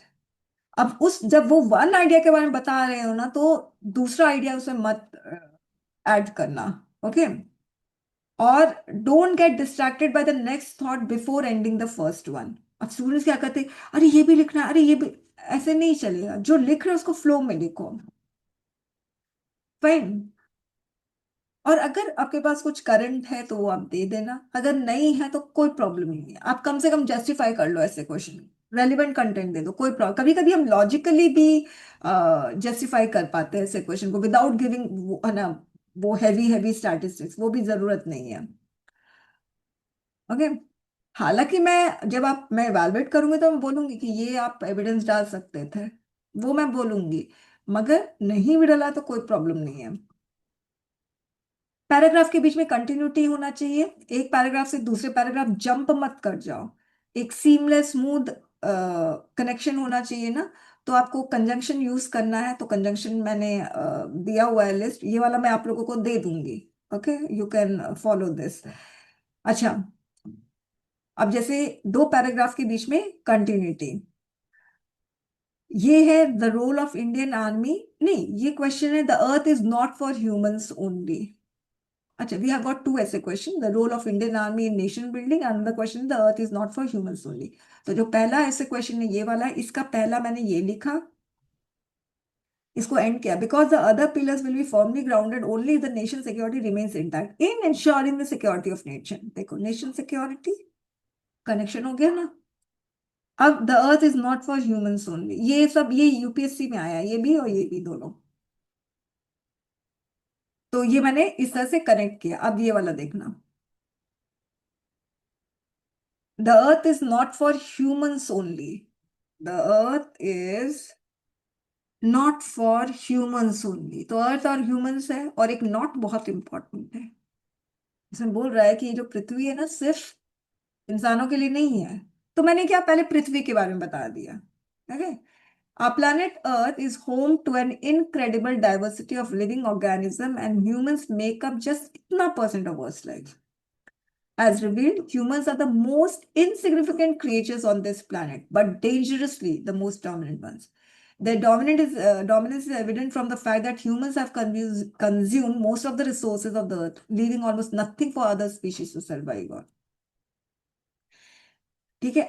अब मैंने ये रिजल्टेंटली वर्ड यूज किया जिससे कनेक्ट हो गया दोनों। Resultantly, other species who have the right to live on Earth are facing extinction. तो यहाँ पर मैंने हल्का सा ऐसे क्वेश्चन को एक्सपोज करके यहाँ पे पूरा एक्सपोज कर दिया, उसके बाद ये सारी चीजें लिखी। ओके। देखो, sixth major mass extinction approach कर रहा है, पांचवा तो हो चुका, अभी अप्रोच कर रहा है। तो इसके लिए ये क्वेश्चन आया था, यूपीएससी में पूछा था। अब कुछ स्टैंडर्ड गाइडलाइंस है, उसको हम खत्म करके फिर हम प्रीवियस ईयर आईबी के ऐसे क्वेश्चंस में आएंगे, और कुछ स्टूडेंट्स के मिस्टेक्स भी मैं बताऊंगी। चलिए शुरू करते हैं। ये वाला कंटेंट है, ऐसे क्वेश्चन के अकॉर्डिंग होना चाहिए। अपने ऐसे कंटेंट में ना बहुत फैक्ट्स और बहुत डेटा मत देना, मैंने पहले ही बोला है, 3 pieces 2 pieces of content more than enough. कभी भी गवर्नमेंट पॉलिसीज को क्रिटिसाइज अननेसेसरी मत करना, उसको अगर आपके पास कोई स्ट्रॉन्ग एविडेंस नहीं है। ठीक है। और ये सब है ना, ये सीए, एनआरसी, अयोध्या, 370, एसआईआर के बारे में बोल सकते हो। ठीक है, ये सही है। मगर ये सब के बारे में अगर कभी कुछ ऐसा होता है तो इसके बारे में आप रेफरेंस भी मत देना, क्योंकि ये सारे ना it is close to heart of the government. ये ना बहुत सेंसिटिव इशू है। और मैं तो अपने यूपीएससी स्टूडेंट्स को कहती हूँ, भाई इसके बारे में तो बात ही मत करना। आप ये सोचो, सीए के वक्त एक भी क्वेश्चन सीए पे नहीं आया था, बीजेपी गवर्नमेंट में था। एनआरसी एक भी क्वेश्चन एनआरसी पे नहीं, अयोध्या एक भी क्वेश्चन अयोध्या पे नहीं आया, 370 पे एक भी क्वेश्चन नहीं आया, और अभी तक नहीं आया, डायरेक्टली इनडायरेक्टली। इसका साफ मतलब है कि मतलब गवर्नमेंट चाहती नहीं है कि हम लोग इसके बारे में कुछ टिप्पणी करें। हालांकि मैंने जब एक्सपेक्टेड क्वेश्चन बनाया तो इस पे मैंने बनाया था, मुझे पता था, मगर हर टीचर्स को पता था कि नहीं आएगा। फाइन, तो इस सब के बारे में ना बताना भी मत, जो सेंसिटिव सा है, कंट्रोवर्शियल सा है, उसमें ना मत ही जाना। ओके। अच्छा, स्वीपिंग जनरलाइजेशन से बचना। एक स्टूडेंट ने लिखा था कहीं पे, I think I have given, all women are suppressed, all women have been oppressed. हाँ, ऐसे लिखा था, ऑल वुमेन। मैंने कहा ऑल का मतलब क्या हुआ, मैं तो नहीं हूं अप्रेस्ड। मैंने उसको बोला आई एम नॉट अप्रेस्ड, अब बोलो। तो इसीलिए ये स्वीपिंग या ओवर जनरल स्टेटमेंट से आपको बचना है। ओके। अगर आप कुछ ऐसा दे रहे हो तो फिर आपको कोई एविडेंस देना पड़ेगा। और मैंने पहले ही बोला, कोई प्रेजुडिस बायसनेस कुछ भी नहीं होना चाहिए। कोई भी लीडर पॉलिटिकल पार्टी का नाम नहीं दोगे। स्टूडेंट्स देते हैं honourable Narendra Singh Modi, or honourable prime minister, मत बोलो। कितने वर्ड्स वेस्ट हो रहे हैं भाई। मतलब आप सोच रहे हो, अब एक बार मैंने ये चीज बोल दिया तो मुझे कमेंट सेक्शन में स्टूडेंट बोलते हैं मैम आप इज्जत नहीं दे रहे हैं। मतलब मैं इज्जत देने नहीं देने की बात नहीं कर रही हूँ, मैं कह रही हूँ कि आपके वर्ड्स वेस्ट हो रहे हैं। आर ऑनरेबल पीएम, सोचिए, फिर आप पूरा नाम लिख रहे हो, कितने सारे वर्ड्स वेस्ट हो गए ऐसे ही। तो यहाँ पर मैं कोई डिसरिस्पेक्ट नहीं शो कर रही हूं, मैं आप लोगों को बस यही बोल रही हूं कि मत दो। आर ऑनरेबल फाइनेंस मिनिस्टर ये भी लिखा हुआ है, क्यों लिखा है? आप सीधे से सरकार क्यों नहीं लिख पा रहे हो, गवर्नमेंट क्यों नहीं लिख पा रहे हो? Okay, he is the part of the government, he is not the government, है ना, पार्ट है। तो सीधे अगर गवर्नमेंट लिखोगे तो फाइनेंस मिनिस्टर वो भी तो गवर्नमेंट का हिस्सा ही है ना। ओके। तो आप लोग सीधे द गवर्नमेंट। ओके। अच्छा, एक्यूरेट होना चाहिए, डिस्टॉर्शन फॉल्सिफिकेशन मत करना, इमोशनल लैंग्वेज मत करना। अच्छा, इंटरोगेटिव सेंटेंस अवॉइड करना, टोटली अवॉइड।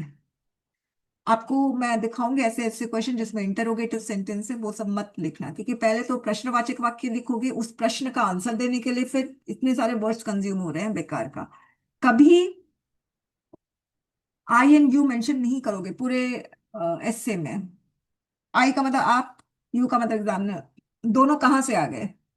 दोनों का तो कोई इन्वॉल्वमेंट ही नहीं है ना ऐसे कंटेंट में। तो ये जो है ना स्टूडेंट्स लिखते हैं लेटस, एकदम नहीं। लेटस का मतलब होता है, अस का मतलब मैं जो लिखा है, और दूसरा जो पढ़ रहा है यानी एग्जामिनर, दोनों कैसे आ गए? और ये लेटस बड़ा इनफॉर्मल होता है, लेटस प्ले, लेटस स्टडी। तो एग्जामिनर आपका फ्रेंड है क्या जो ऐसे लेटस लिख रहे हो? और let's study, let's get into this, let's delve into, ऐसे लिखते हैं जैसे कि हाँ मतलब एग्जामिनर और आप दोनों मिल के आंसर लिख रहे हो, ऐसा फील हो रहा है। तो ये काम नहीं करना है। बहुत इंपॉर्टेंट चीज, ऐसे है ना हमेशा पैराग्राफ वाइज यूज लिखा जाता है। नो डायग्राम, नो सब हेडिंग, नो बुलेट पॉइंट्स, बिल्कुल नहीं। एक पैराग्राफ वाइज ही आपको लिखना है। ओके, कोई फ्लो चार्ट नहीं, डायग्राम मैप ग्राफ कुछ नहीं दोगे, कोई पॉलिटिकल लीडर का नाम नहीं दोगे। और आपका जो word simple and plain, simplicity has power, मैं हमेशा बोलती हूँ, सादगी में शक्ति होती है। ओके, तो हेफ्टी फ्लैशी ये सब वर्ड्स नहीं है, एकदम सिंपल सिंपल वर्ड्स लिखो, वो ही इंप्रेस करेगा एग्जामिनर को। अपने सेंटेंसेस को शॉर्ट रखना, लॉन्ग सेंटेंसेस मीनिंगलेस होते हैं। फॉर्मल टोन रखना, उसमें लेटर्स फॉर्मल टोन में नहीं आता है। अब जहाँ अंडरलाइनिंग की बात होती है, तो मैंने ये देखा स्टूडेंट्स बहुत अंडरलाइन करते हैं हर चीज को। तो फिर अंडरलाइन का तो सिग्निफिकेंट ही चला गया ना, सिग्निफिकेंस ही चला गया। देखो सबसे पहली चीज है, इंट्रो और कंक्लूजन कभी भी अंडरलाइन नहीं होता है, कभी भी नहीं होता है। जो अंडरलाइनिंग करना है मेन बॉडी। अब suppose 3 paragraph, 3 pieces of content, तो फर्स्ट सेकंड पैराग्राफ में एक वर्ड को हाईलाइट कर दो, जिससे पूरा पता चल जाए कि ये पैराग्राफ किसके बारे में बात हो रही है। ठीक है, बहुत मेसी लुक आता है पूरा पूरा। तो मेरे पास ऐसे आंसर स्क्रिप्ट्स भी है, सब कुछ अंडरलाइन करके रखा हुआ है। Okay, grammatical error minimum minimum रखना, मगर ये नहीं है कि ग्रामेटिकल एरर करोगे तो आपके मार्क्स कटेंगे। ऐसे में मार्क्स नहीं कटते ग्रामेटिकल एरर के लिए, ये याद रखना। ओके, मगर फुल स्टॉप दोगे तो क्लैरिटी, जब तक आपका सेंटेंस की मीनिंग समझ में आ रही है, आपका ग्रामेटिकल एरर का मार्क्स नहीं कटता है। कैपिटल लेटर मिस्टेक करते हो बहुत, मुझे मतलब क्या मैं बोलूं, मत करना कैपिटल लेटर की मिस्टेक। और टोटल नंबर ऑफ वर्ड्स लिखने की वैसे जरूरत नहीं है। अ, अगर इंस्ट्रक्शन में लिखा रहता है कि राइट, तो फिर आप लिख देना। प्रेसी में आप, अच्छा प्रेसी है तो आप लोग को आता ही नहीं है, okay fine. While writing an essay, every new paragraph should begin after leaving a one line gap, यानी 2 पैराग्राफ के बीच में अच्छा खासा गैप होना चाहिए। देखिए, जब गैप देते हैं तो विजुअल कंफर्ट होता है। ओके, तो गैप जरूर से देना, नीटनेस क्लैरिटी ये सब होता है। अब क्या करते हैं स्टूडेंट्स, एक ही पैराग्राफ में, एक ही सेंटेंस में डिफरेंट आइडियाज को स्क्वीज कर देते हैं। तो मैं लिखती भी हूँ स्क्वीजिंग टेंडेंसी, हर चीज को एक ही में डाल दो, वो गलत है ना। अलग अलग पैराग्राफ करो, लॉजिकली सपोर्ट करो, कनेक्टिविटी रखो। और ये स्टूडेंट्स लिंकिंग वर्ड्स है, तो मैं ये फाइल शेयर कर लूंगी। ओके, ये सारे लिंकिंग वर्ड्स है, जैसे मैं आपको बताती हूँ। Government has employed several measures, undertaken several initiatives, devised several strategies. So, ये undertaken, employed, devised, important. Pleasant adjective, resolute, robust, rigorous measures, stringent measures, stern, strict action, appropriate. Negative, there is no reason to celebrate अगर negative result है तो. Its effect are on subdued scale, dampen the values, इस तरह से. Okay, fine.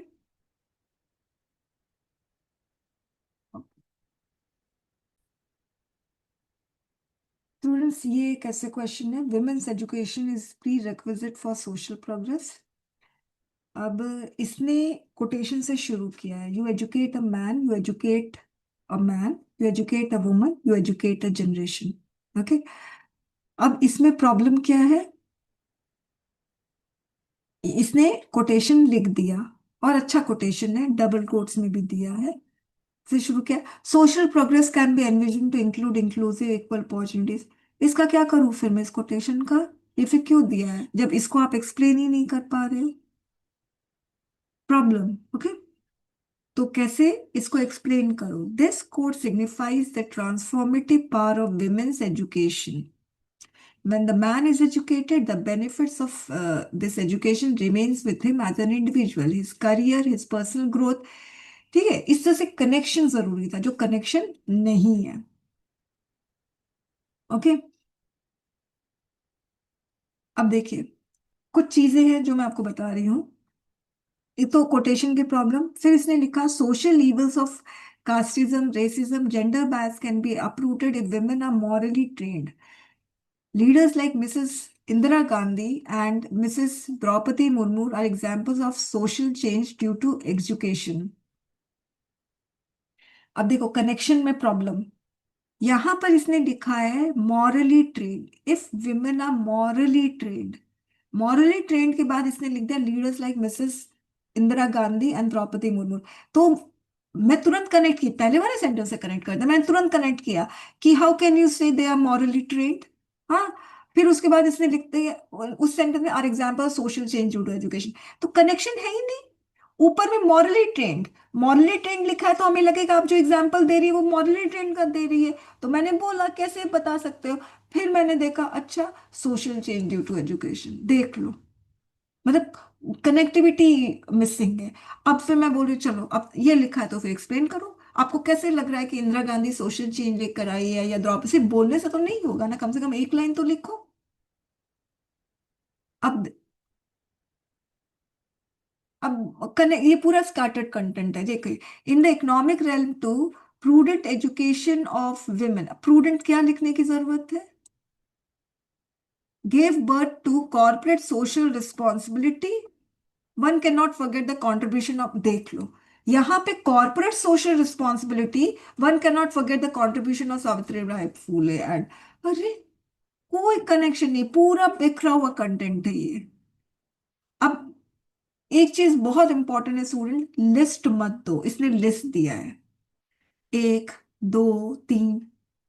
तो मैंने बोला भाई 2 ले लो 3 ले लो, उसको एक्सप्लेन करो. आप एग्जामिनर को बता रहे see I know so many things, नहीं मत बताओ. आप एग्जामिनर को बताओ कि मुझे 2 ही आता है, मैं कम से अच्छे से एक्सप्लेन कर सकता हूँ, बस यही बोलो.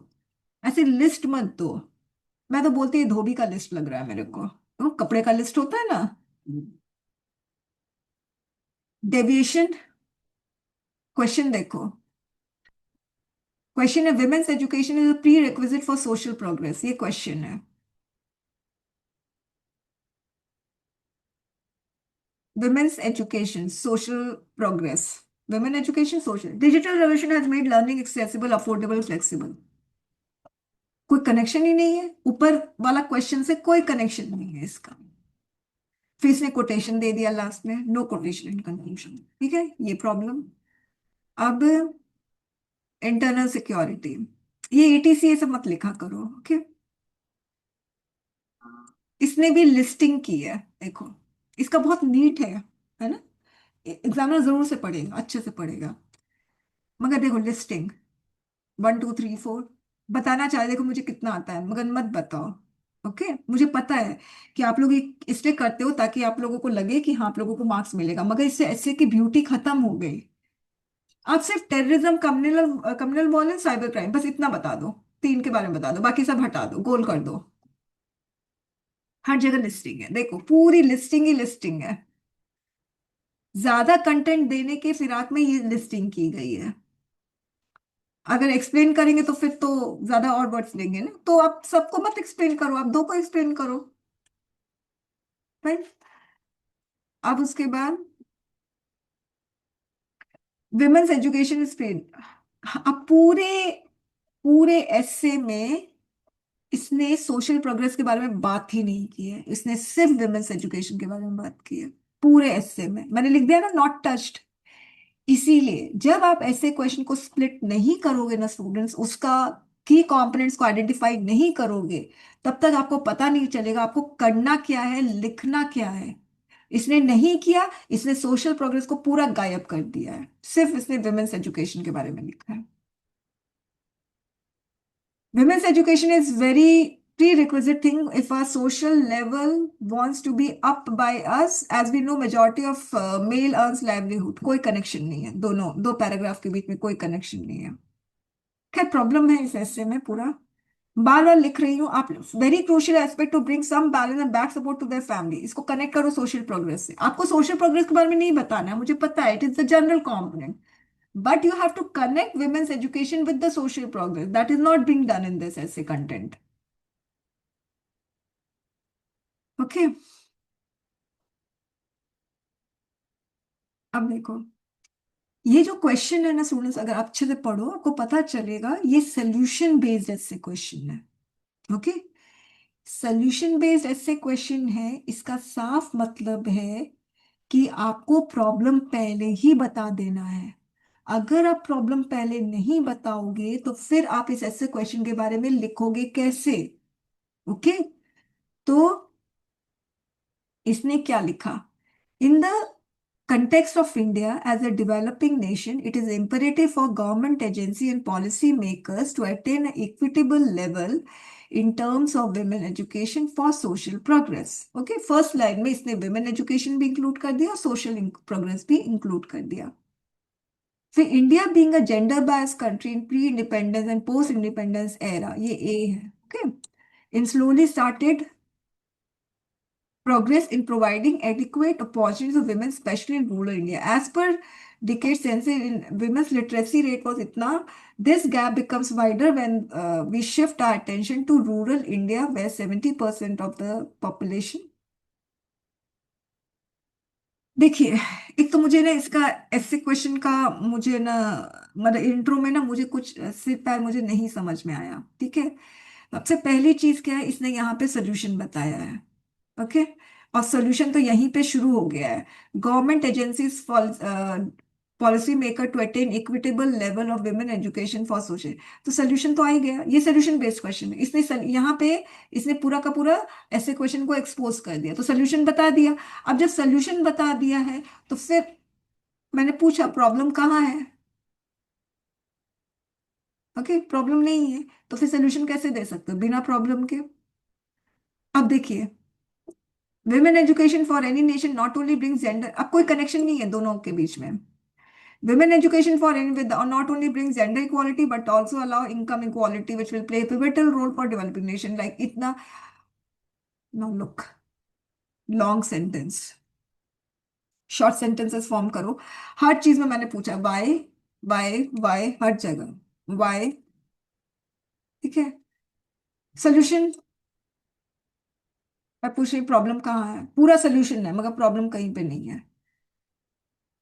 ये तो बहुत आसान है। देखो सब हेडिंग दिया है, ऐसे में कभी सब हेडिंग नहीं देते, पैराग्राफ वाइज दिखते हैं, तो सब हेडिंग नहीं देना, ये चीज आप ध्यान रखना। ओके, बस अब एक हम लास्ट एक्सरसाइज करते हैं और उसके बाद हम एंड करते हैं। देखते हैं इसको, एक क्वेश्चन हम सॉल्व करते हैं। Growth with equity is good news for national security. ठीक है, तैयार हो आप लोग? इसको सॉल्व करके हम क्लास एंड करते हैं। हम लोगों ने देख लिया था कि नेशनल सिक्योर, अच्छा इसमें मुझे बताओ इसमें जनरल कंपोनेंट क्या है? एनीबडी? National security ma'am. हाँ, नेशनल सिक्योरिटी जनरल कंपोनेंट है और ग्रोथ विथ इक्विटी ये स्पेसिफिक कंपोनेंट है, मगर आपको और रेस्ट्रिक्ट कर दिया है गुड से, इसको भी स्पेसिफिक मानोगे। ओके, आपको गुड के बारे में इसको इसको जस्टिफाई करना है। फाइन, अच्छा तो आप शुरुआत किससे करोगे? शुरुआत कैसे करोगे? एनीबडी? आप लोग अभी हिंदी में बोलो, अभी पूरा प्रॉपर सेंटेंस फ्रेम करने की जरूरत नहीं है, सिर्फ बताओ शुरुआत कैसे करोगे? मैम नेशनल सिक्योरिटी के डायमेंशंस के बारे हाँ, में नेशनल सिक्योरिटी के डायमेंशन से शुरुआत करोगे। अब बताओ क्या लिखोगे? अभी हिंदी में बताओ, प्रॉपर सेंटेंस अभी मुझे नहीं चाहिए। मैम जैसे नेशनल सिक्योरिटी के क्या क्या कंपोनेंट होते हैं, जैसे इकोनॉमी है, पॉलिटिकल स्टेबिलिटी है हाँ ठीक है, और सोशल हार्मनी। ठीक है, यहां से शुरू करोगे। ओके, फिर यहां से शुरू करके फिर उसके बाद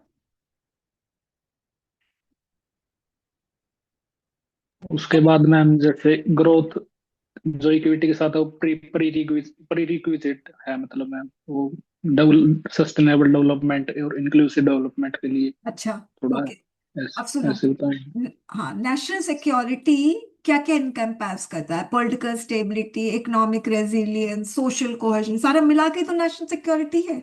इकोनॉमी, पॉलिटी और सोशल सोसाइटी, ये पूरा मिलाकर है, ठीक है। तो पूरा मिला के एक सिक्योर्ड नेशन होगा अगर economic stability, sorry, economic resilience रहेगा, पॉलिटिकल स्टेबिलिटी रहेगा, सोशल कोहेजन रहेगा, तो एक सिक्योर्ड नेशन होगा, ठीक है। तो सिक्योर्ड नेशन ग्रो करेगा, अब आप सेकंड पैरा में आओ। सिक्योर्ड नेशन ग्रो करेगा विथ इक्विटी, फाइन, ओके। अब नेक्स्ट आपको क्या करना पड़ेगा, इसको भी डिफाइन करना पड़ेगा, नॉट डेफिनेशन अप्रोच, मगर आपको बताना पड़ेगा इक्विटी क्या है। किसी को पता है इक्विटी क्या होता है? किसी को भी? मैम डिस्ट्रीब्यूशन, जैसे जो economic distribution Fairlie Fairlie distribute होने चाहिए। हाँ, इक्विटी का मतलब होता है, देखो ये इक्वालिटी है, ये इक्वालिटी है, ओके, फाइन। इसको हम इक्वालिटी की बात नहीं करें, इक्विटी की बात करें। इक्विटी की बात मतलब इसका मतलब क्या है, जो इकोनॉमिक डिस्ट्रीब्यूशन नहीं बोलेंगे, मगर equitable distribution.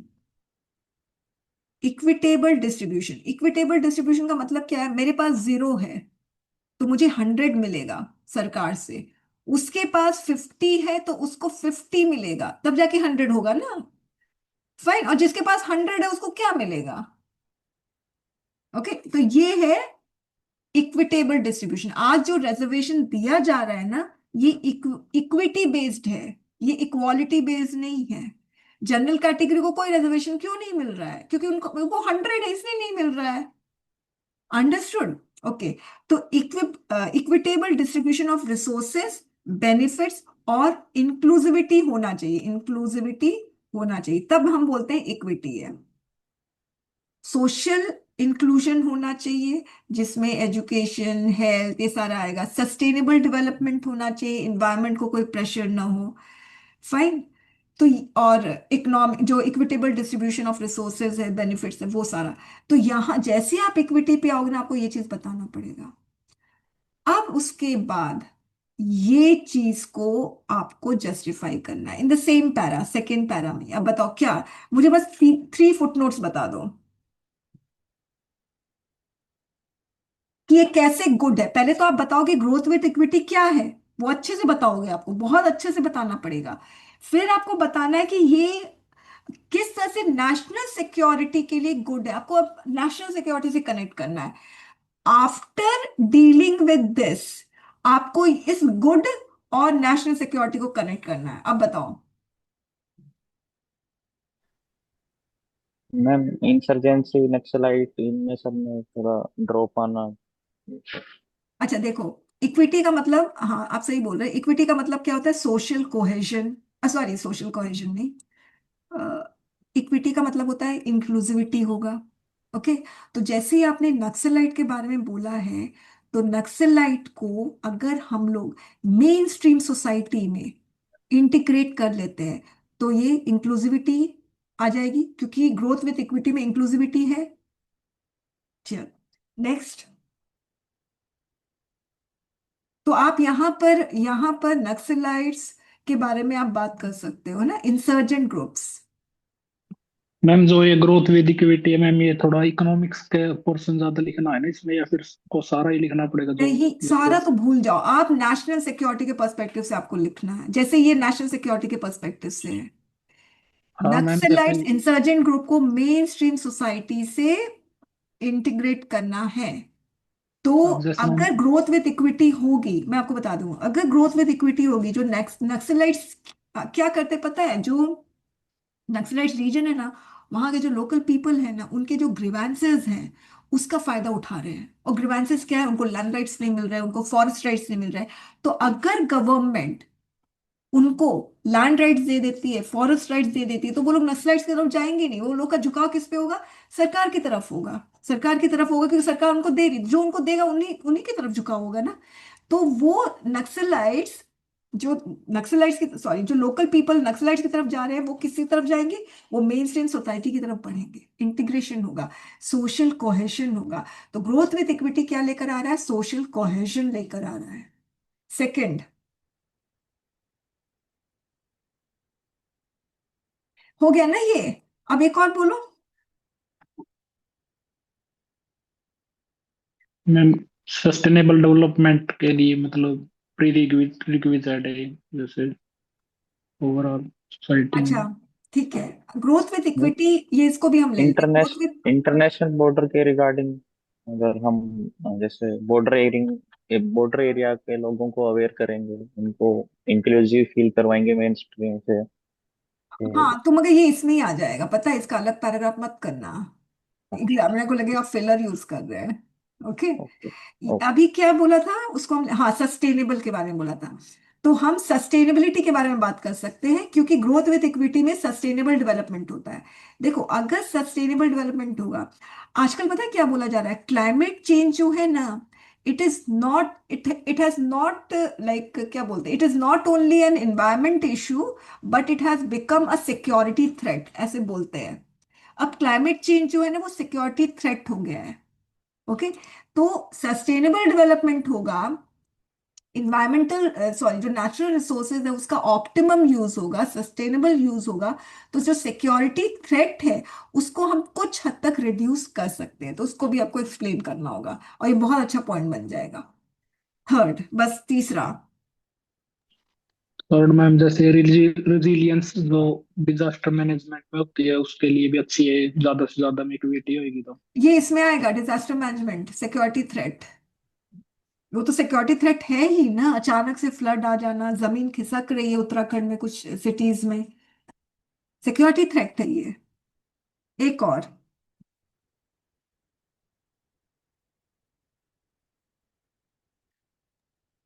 Ma'am internal disturbance protest वगैरह कम होंगे। चलो हम इसको ले लेते हैं, सोशल कन्फ्लिक्ट, पॉलिटिकल अनरेस्ट, ये सारा कम होगा। आप इसमें मणिपुर का एग्जाम्पल दे सकते हो। देखो, जब भी ग्रोथ विथ इक्विटी होती है ना, जिसके पास नहीं है उसको दिया जाता है, जिसके पास थोड़ा सा है उसको थोड़ा और दिया जाता है।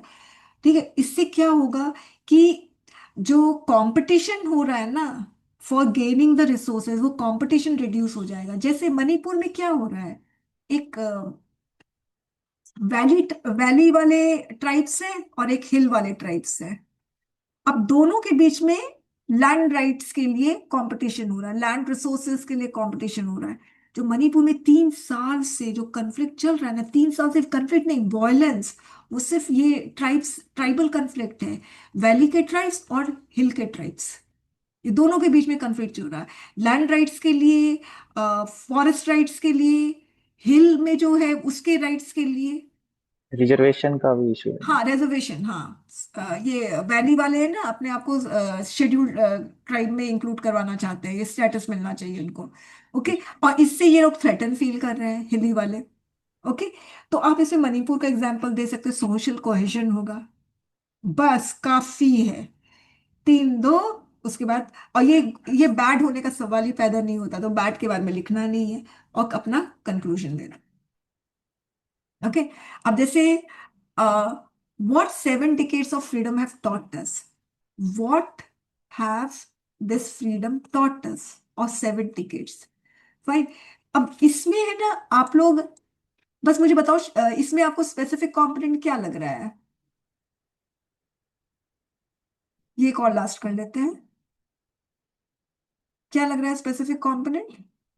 मैम टोटस टॉट। जैसे कि। वेरी नाइस, यही है स्पेसिफिक कंपोनेंट।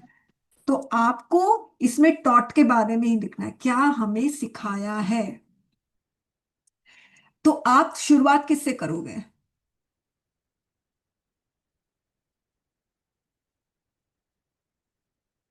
बहुत आसान मैम है तो भाई। थोड़ा फ्रीडम स्ट्रगल के बारे में बता फ्रीडम सकते हैं। स्ट्रगल के बारे में शुरुआत कर लो। फ्रीडम की हम लोग को कितनी मुश्किल से मिला है आजादी। और ये आजादी ने हमें क्या सिखाया है, ये आजादी ने नहीं, उसके बाद का जो 7 डिकेड्स है उसने क्या सिखाया है। अब मुझे बताओ, बस 3 फुट नोट्स। और इससे क्या हो, जब ऐसे क्वेश्चन शुरू करने वाले हो गए, सॉरी, लिखना शुरू करने वाले हो गए ना, तो बस ये 3 फुट नोट्स लिखो और बस उसी को इलाबरेट करना है। हाँ बोलिए। जैसे एक तो इमरजेंसी जो 1975 में लगी थी, ये तो एविडेंस है, मगर आप बताओ इससे हमें सीख क्या मिली। जो मतलब फैमिली प्लानिंग जो प्रोग्राम इम्प्लीमेंट किए थे मैम, ये भी वो एविडेंस सक्सेस है, सीख क्या मिली। नहीं मैम, फोर्सफुली इम्प्लीमेंट करने की कोशिश की गई लेकिन वो सक्सेसफुल नहीं हुए। तो विदाउट कम्युनिटी पार्ट इसका मतलब विदाउट मुझे विदाउट सीख। Community without community participation ma'am. Ma'am आ, अगर ऐसा सोचें कि जैसे नंबर ऑफ अमेंडमेंट्स इतने हुए हैं, तक हमने अपना वो थोड़ा बढ़ाया है देखने का नजरिया उस तरीके से। अच्छा नहीं, पहले मैं ना, अभी जो आप बोल रहे हो ना, ये बहुत, इसके पहले वाला पॉइंट अभी जिसने बोला है, क्या नाम है आपका। मनोज मनोज मैम। हाँ मनोज, अब तो मनोज और हितेश ही रह गए हैं। ठीक है मनोज, देखो जो आप बोल रहे हो ना वो एकदम सही है, मगर इससे हम लोगों को पता चला डेमोक्रेसी, डेमोक्रेसी जो है उसको हमेशा अपहोल्ड करके रखना चाहिए। ये सबसे बड़ी सीख मिली या नहीं मिली। जो फैमिली प्लानिंग वाला, जो विदाउट कम्युनिटी पार्टिसिपेशन जो संजय गांधी ने करना शुरू किया था, वो क्या हुआ, वो फायर बैक हो गया ना, राइट। Yes ma'am. तो डेमोक्रेटिक रेजिलियंस इंपॉर्टेंट है। डेमोक्रेसी में पीपल का पार्टिसिपेशन इंपॉर्टेंट है, उसके बाद आप एग्जाम्पल दो इमरजेंसी का, ऐसे नहीं दोगे। अंडरस्टूड। सेकंड, यस हितेश अब आप क्या बोल रहे थे बताइए। मैं कह रहा था कि जैसे अपना स्टार्टिंग में कोई कॉन्स्टिट्यूशन था, उसके बाद अमेंडमेंट्स हुए, उसमें हमने और हाँ चीजों को अपना, तो उस नजरिए में कह रहा था मैं कि हाँ, तो उस सीख क्या मिली, बस इतना बताओ।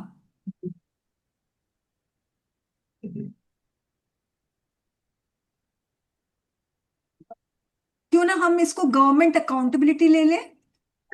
एक मैम, जैसे इकोनॉमिक मॉडल के बारे में बता सकते हैं मैम। नहीं, पहले मुझे जैसे हितेश का बताओ। हितेश, इतने अमेंडमेंट्स हुए हैं तो गवर्नमेंट हम्म, अकाउंटेबिलिटी है इसकी वजह से ही हुए हैं ना, यस मैम, यस। या गवर्नमेंट अकाउंटेबिलिटी, या government commitment towards constitution. Yes ma'am. Okay, अगर कॉन्स्टिट्यूशन के अगेंस्ट जाए तो फिर क्या होगा, पॉलिटिकल अनरेस्ट। नेक्स्ट। मैम जैसे इकोनॉमिक मॉडल लिख सकते हैं जो फील्ड हुआ, जैसे पब्लिक सेक्टर इन्वेस्टमेंट ज्यादा थी शुरू में, अभी हाँ प्राइवेट ठीक है, पार्टिसिपेशन ओके। बढ़ रहा हाँ है। वो लिख सकते हैं, मगर और सबसे इंपॉर्टेंट है सिक्योरिटी वाली सीख नहीं मिली है। जो मतलब मैं सिक्योरिटी का भी बताने वाला था मैम, जो हाँ जैसे पहले आइडियल आइडियल मतलब आइडियली सोचते थे हम, जैसे चाइना के बारे हाँ में, करेक्ट। कि भाई वो इंफ्रास्ट्रक्चर नहीं बनाएंगे बॉर्डर एरिया में। हाँ, ये जवाहरलाल मतलब नेहरू की सोच थी इस तरह की। Yes ma'am. हाँ तो अभी कंप्लीटली रिवर्स चेंज हो करेक्ट, ये चुका है मतलब। सबसे बड़ी हमें सीख मिली थी। डेमोक्रेटिक रेजोल्यूशन बहुत इंपॉर्टेंट है, गवर्नमेंट अकाउंटेबिलिटी। ओके, तो अब आप लोगों को समझ में आ गया ना, तो आप लोगों को ऐसे क्वेश्चन को अच्छे से समझो, उसका अलग अलग, उसको पूरा का पूरा तोड़ दो, और हर एक कंपोनेंट को देखो, उसका मीनिंग समझो, और देखो किसके बारे में सबसे ज्यादा बात करनी है। थोड़े मुश्किल होगी, मगर बाद में कोई प्रॉब्लम नहीं होगी। ओके, ठीक है, क्लास को एंड करते हैं से। Thank you very much. Thank you. Thank you ma'am.